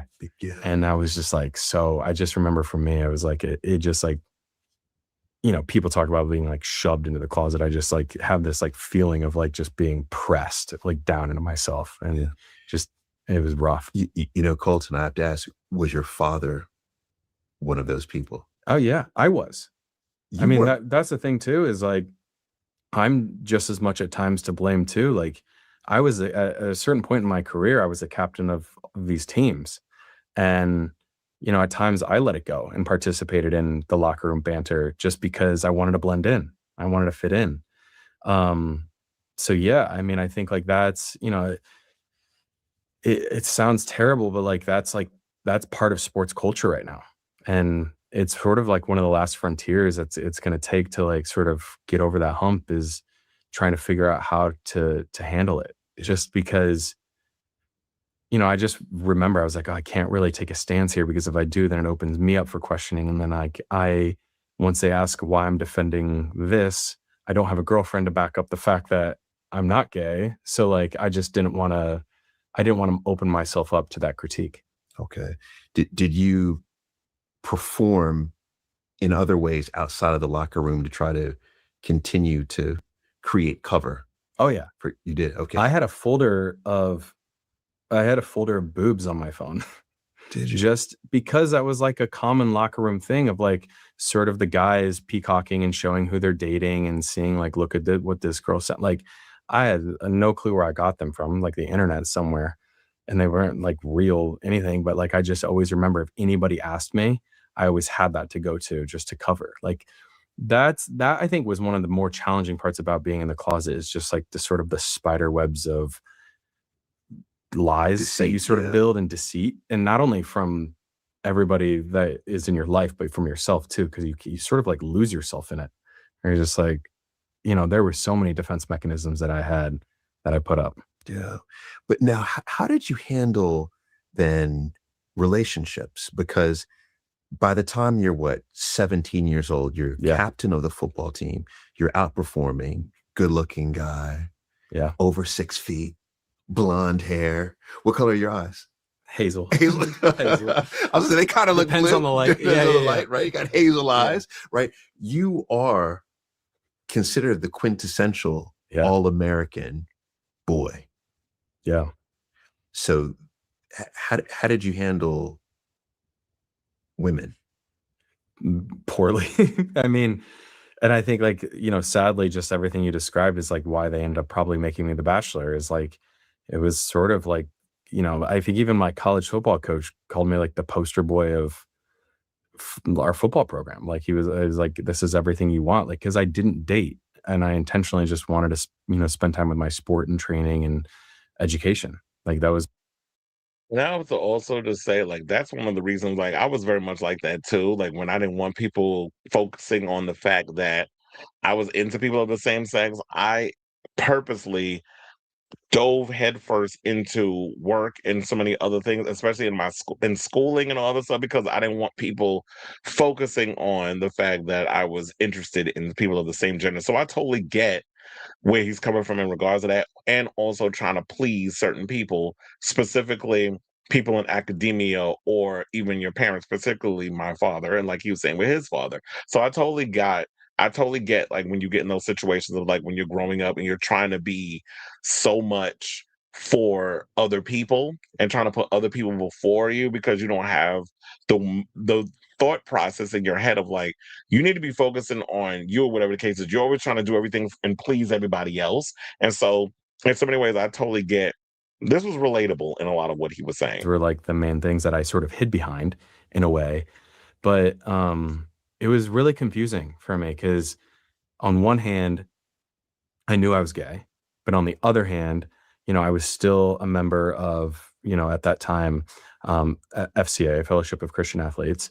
I was still going to Bible study. I was still really trying to like pray to God to like help me out, take this off my plate, and it just like, I'm a big believer, and I still am a man of God, and I still am a man of faith, and I'm a big believer that he works through us in these just really cool ways.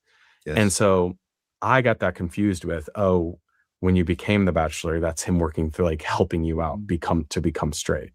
So then are you saying that you were asking God to help? I just wanted him to like make me straight. I didn't want to be gay by any means. Like I just knew that for me, the path of sports, faith, wanting to be a dad, being gay was a much harder path to go down than just trying to figure out how I can live my life as a straight man. I think that's what people don't focus on, especially straight people. We don't understand like the last thing a lot of us want to be is gay. Trust and believe. And I think it's because we don't want to deal with the overall vitriol that comes from people who always want to call, you should be ashamed, it's an abomination, all this other. Now I don't give a fuck because I think I'm in the same place. Well, I've been in the same place where he's getting it now, where it's like, there's nothing wrong with you. Nobody makes mistakes. You're not an abomination. You're not going to hell. There's nothing wrong with you in regards of who you love. I just think a lot of people who bash you are just mad because you're living your true authentic self and they don't have the cojones to do that. So yeah, a lot of us, if nobody asks to be part of a queer community, nobody wants to be gay, because then we have to deal with the aftermath of all the things when you hear that he's talking about the pressures that we put on ourselves because being gay is seen as a negative. So why would we want to put that on ourselves when it's just who we are? We just wake up one morning and just decide, you know what? I want to suck dick today. Like nobody don't think that because we know what comes with what type of repercussion comes with that because of a lot of from the bigots and things of that nature. But at the end of the day, you have to come to the conclusion that there's nothing wrong with you. You're not an abomination. You're not going to hell. That and you're perfectly fine. The people that have a problem with you, they're the problem. Knowing now, like that's ridiculous to like keep saying, but like it was truly a way of like conversion therapy for myself. Yeah, like wow. I have to like keep doing this because it will make me straighter. So I'm sure you've heard of internalized homophobia. Yeah. Okay.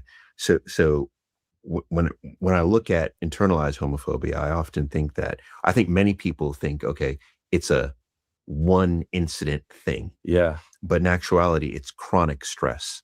You're living with it, and chronic stress does all kinds of things to you, right? All kinds of terrible things to you. Totally.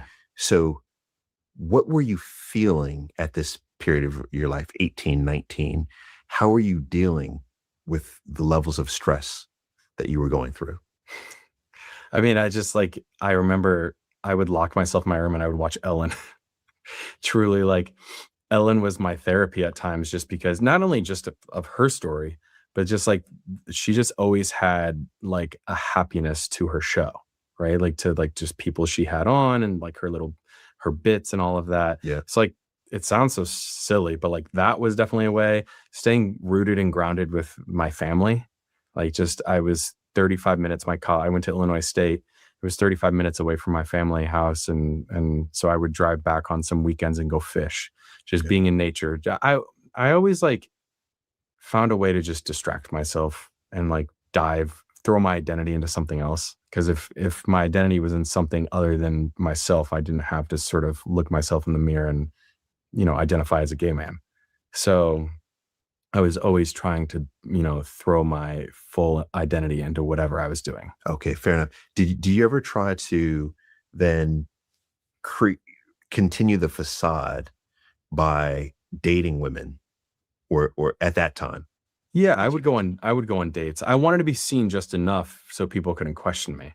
So that was always something, is like, there was like a few in college, I think 2 or 3 girls that I like talked to and would be seen with every once in a while, just to like keep the pressure off. But like, I just remember in college, I would never let my college friends talk to my high school friends, and I would never let my high school friends talk to my college friends, because I would tell all of my college buddies, I'm dating a girl back home, or I'm seeing somebody there. And then at home, I'd be like, I'm seeing somebody in college. Sorry. Like, so I just never wanted them to cross-reference each other and be like, this is not adding up. I see it. So it was hard, because then I can't really have full friendships and relationships with my friends, because like they never really got to, see all of me. Yes. Yes. So, and you haven't told your parents at this point. No. You haven't told your brother. No. Right. And I would imagine you and your brother were close. Yeah, we were very close, and we played against each other in football. I mean, he was one of the I think he was the second person I told. Okay. Yeah. Okay. But in my family. In your family. Yeah. Yeah. But at that time, he didn't know. No. Okay. No. Did anyone know? At that time? No. No, I was very careful for, even when I was physically experimenting with guys and trying to like figure myself out, I was so careful on how I did everything. Okay. Yeah. Can you walk me through that, being careful? Because what I feel when you're telling this story is I feel sadness. Yeah. Because it gets sadder. Because the carefulness, the only way that I could think of to protect myself is I would only hook up with married men, straight men. Married straight men. So that was like that was sort of my rule that I would never break, because when I was in the closet, that would be the only time I would ever hook up with men, was if they were married, these straight married men, because they had more to lose than I did. So if they tried to, ruin my career and my life for football, they had a whole family that they'd be, risking as well. So it's a messed up thing to think through, but like it was a form of like it is, for me, it was just like a way to protect myself, and just sort of assure that like things, wouldn't get outside of my control. But also too is, if you're having relationships with anyone, there's an emotional connection.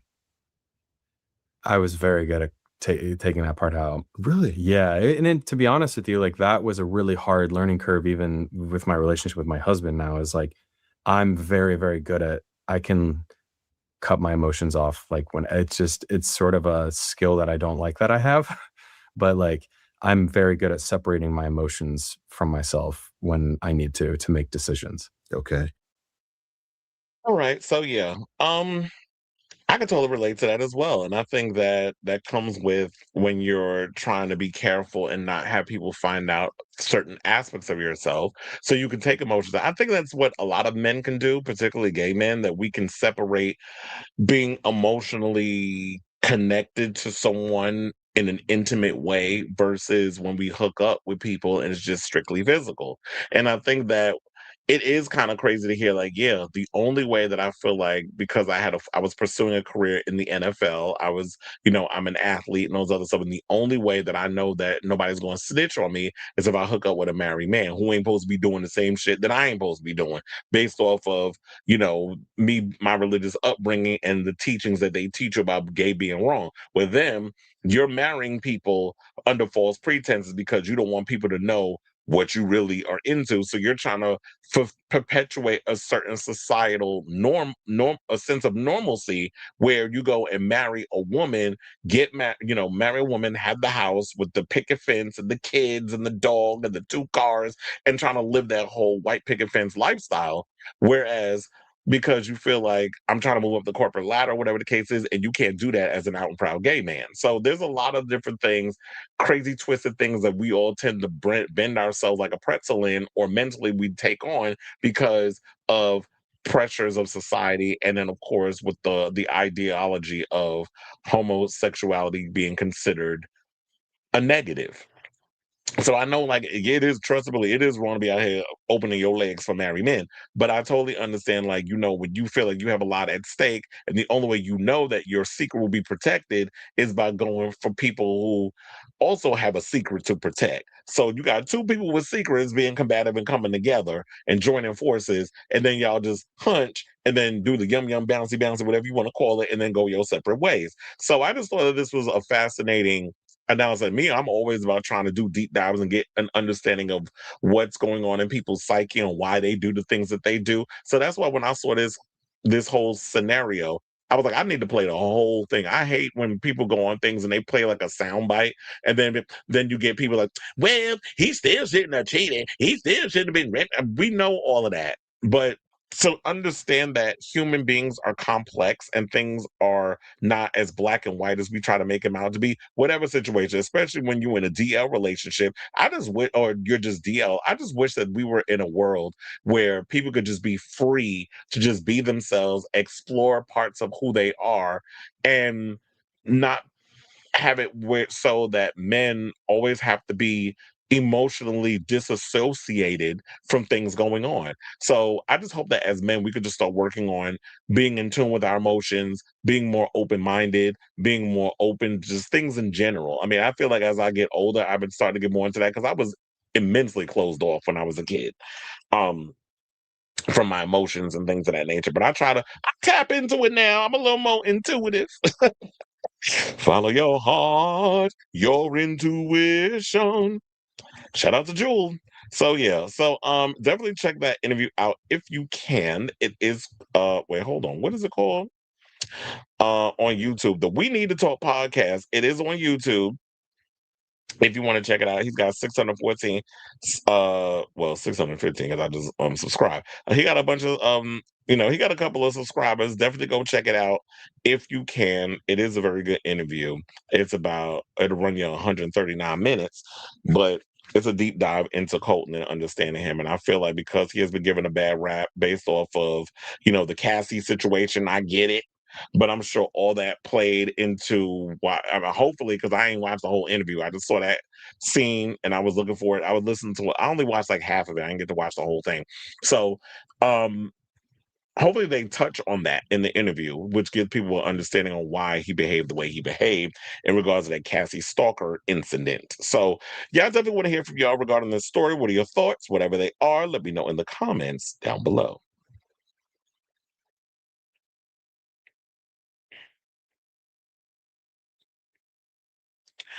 Oh, you were talking about that, was the whole Project Runway thing recorded after the doc came out? That's a good question. I mean, I know it's probably done around the same time in a way, but who knows how long it took them to film it all depends on how long it took them to film that docuseries. But Project Runway, they probably filmed that like sometime last year, maybe late last year until this year. But that's a good question. I'm gonna have to look into the timeline of that. I'm not a fan, but I appreciate him using his platform to discuss how hard straight folks make it for queer people to live openly in this world. And that's basically what I was focusing on that aspect because I do agree with this part. He was coming across as bland, like you sound like, I mean, cute and everything. I wouldn't throw him out of bed. Like, trust and believe, I would tap that. But Colton seems so boring. Like he's just so monotone in the way that he talks, very soft spoken, very monotone.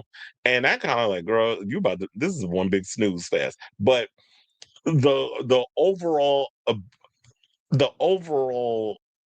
mentioning of the situation, get into the root of it, is more of what that's just my baby daddy. That's just my baby daddy. Now what? That's just my baby daddy. That's what basically I got from it, which is discussing how hard that straight folks make it for gay people to live openly as themselves. who do you think have a harder time when it comes to self-identity, regardless of how they present, black gay men or white gay men as a whole? I think black gay men have it harder because you're black and you're gay. So you're dealing with two strikes against you. One, you're black in this world and you're being discriminated against. And then on top of that, it's because you're gay, which is why a lot of times black gay men gravitate towards white men, because white gay men teach them how to be more open and free and have an ability to live their lives, whatever. And don't get me wrong, there is racism that exists within the gay community. Not denying that. But I do understand on top of that, that's why a lot of black men gravitate towards the white community, because there's too much that goes on within the black community, particularly when it comes to self-hatred in the church. A lot of them don't want to get in relationships because they worry about, I said a lot, not all, because people will try to twist up your words. There's some black people that feel like that they can't get in a relationship with someone who is another black gay man because they're a little too effeminate and they want something mass for mass, or you got to deal with something where it's like, I don't want my parents or people that's around me to suspect that you got a little sugar in your tank. So you're worrying about what them people over there think. You're worrying about what your friends think. You're worrying about what your parents think. You're worrying about what the neighbors think. So you're worrying about all these things. At the end of the day, white gays can always fall back on their whiteness and they being a man before they being a faggot. So then to me, it's just way more nuance and way more levels to it being a black gay man than it is a white one. So I do believe black gay men have it harder. Colton Underwood just gained the support after listening to this. As I said, I feel for him or whatever, but because I understand, I did hear about the whole drama that Mistress posted something in regards to it. I didn't see the video, so I don't know what the context of it was, but I did see that she put out something based on it. The only thing I can speak on is that Bob the Drag Queen interview that Willem just did, which was thoroughly entertaining. And she talked about Willem, and she had like a list of people that I guess that she fucks with versus she don't fuck with. I think it was I don't remember what the concept of the list was, but she had Mimi on first at the bottom, and at number one, she had trans men. Number two, trans women. She had Mistress up in the top 5 of that whole situation. But it was a good interview. If you haven't seen it with what's her name? Bob the Drag Queen. I mean, a lot of black gays that date out have internalized anti-blackness too. Yeah, there's those. To me, like I've said many a times, when it comes to interracial relationships, I don't have any issue with people doing interracial relationship. I'm a product of interracial relationship. However, you could be in a relationship with someone who is of a different race or ethnic background, as long as you're not throwing your own people under the bus to uplift them. When y'all start doing that, that's when it becomes a problem. So I don't like all of that either. Now, speaking of people who y'all be accusing of internalized anti-blackness, I don't know if y'all heard, but Todrick Hall, and this is not a part of the show. Wait, how do I spell his name? He got a new Broadway play coming.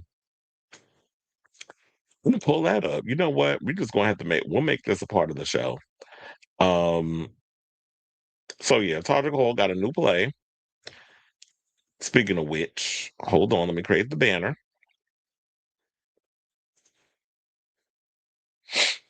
And yeah, so yep, he got a new play because we were just talking about that, the accusations of which I'll say prior.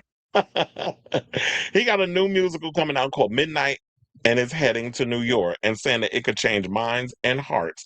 And I found this out because a friend of mine sent me the post, and I do remember once upon a time, Todrick did say that he was coming to New York. Remember that time when he said he was coming to New York, he was looking for an apartment or something or another real quick, and it was like mad fast. I'm like, damn, how you expecting to find an apartment? But I guess when you put an APB out on social media, people will help you find something. So yeah, he came to New York, and now he, I guess, has pulled together a show. So Todrick Hall spent his career wearing just about every hat imaginable: performer, songwriter, choreographer, director, digital creator, and producer.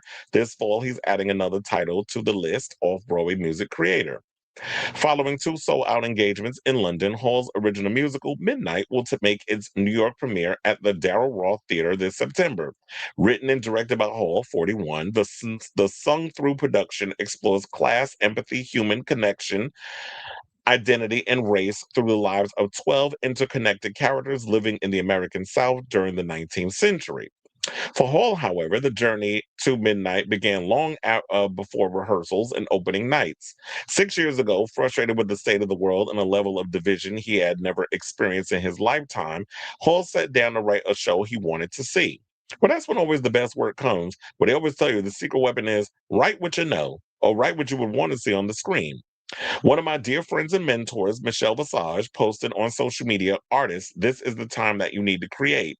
There was so much chaos. People were in the streets marching and advocating for what they felt. And I just started thinking, I've loved musical theater my entire life. It's my first love. Sometimes words fail, but music never does. I want to be able to say what I feel in the form of a musical. Rather than create a show designed to lecture audiences, Hall says that he wanted to tell the story that could invite people into a conversation. Saying, quote, "I don't want it to be too heavy hitting, and I don't want anybody to come in and feel like they've been hit over the head with a woke stick," he said with a laugh. I mean, I'm laughing too because it's kind of funny the way you phrase it. "I want it to be something where everyone, no matter where you come from or where you stand, can come into a room and be able to look at your neighbor in a way that maybe you hadn't. It can change minds and hearts."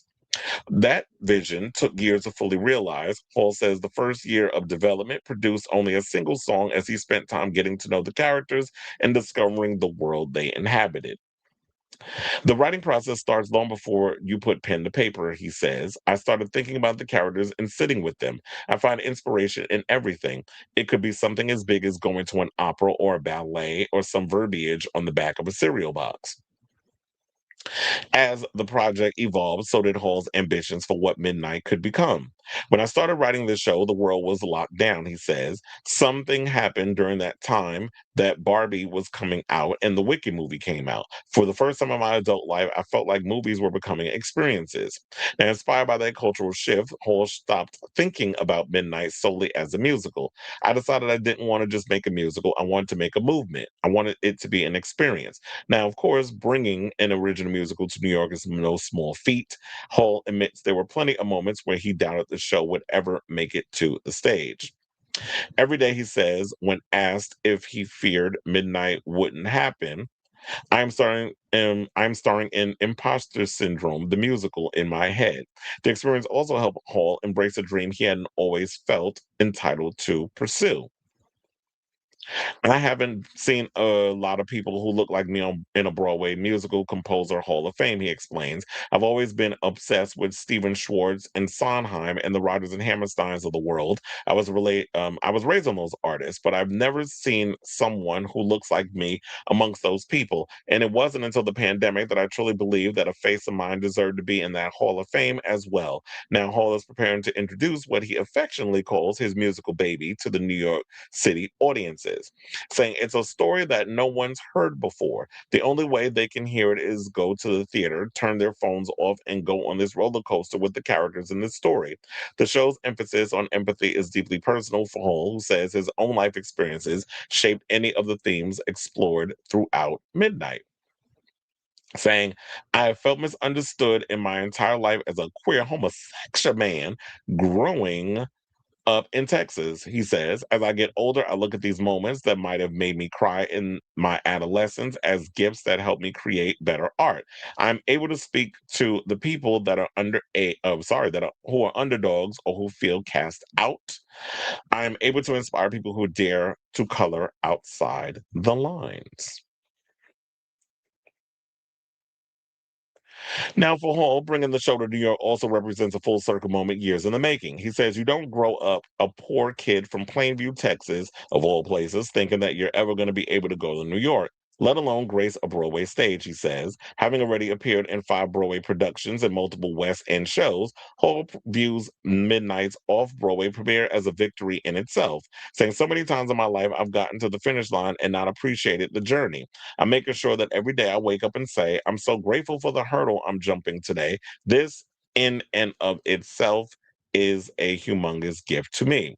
Now, if he could offer one message to the younger version of himself who once dreamed of a career in theater, he says, "Keep going, little Johnny. People aren't going to understand you. You are going to spend a lot of time looking in the mirror and crying and wish you could change so many things about yourself.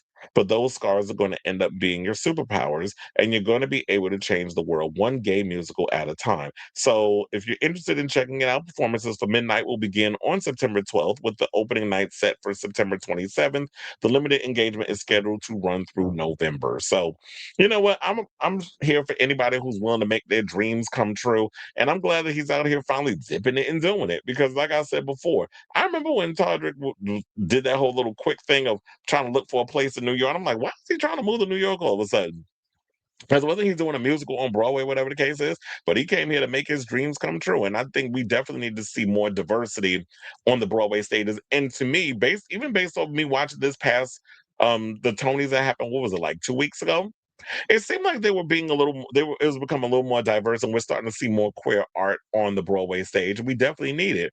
We just need more drag queens and more drag shows and stuff on Broadway and stuff as well. So hopefully we can get that up and running. But I know people have their trepidations about Todrick and they feel the ways about him, especially some of the things that they felt like he is a colorist, whatever. He has addressed it enough times and enough interviews, but I guess he'll never be able to live that down. But like I said, I'm definitely interested to see what this show is about. And here for you out here making your dreams and things come true. So I say all this to say, what do you guys think of this story regarding all of what I just said about Todrick? Got a whole new show coming. Because that just reminded me, that wasn't even part of the docket, but it was like when we was having that conversation, it's like, oh, wait a minute, Todrick got something new coming. So let me know what you guys think of this story in the comments down below.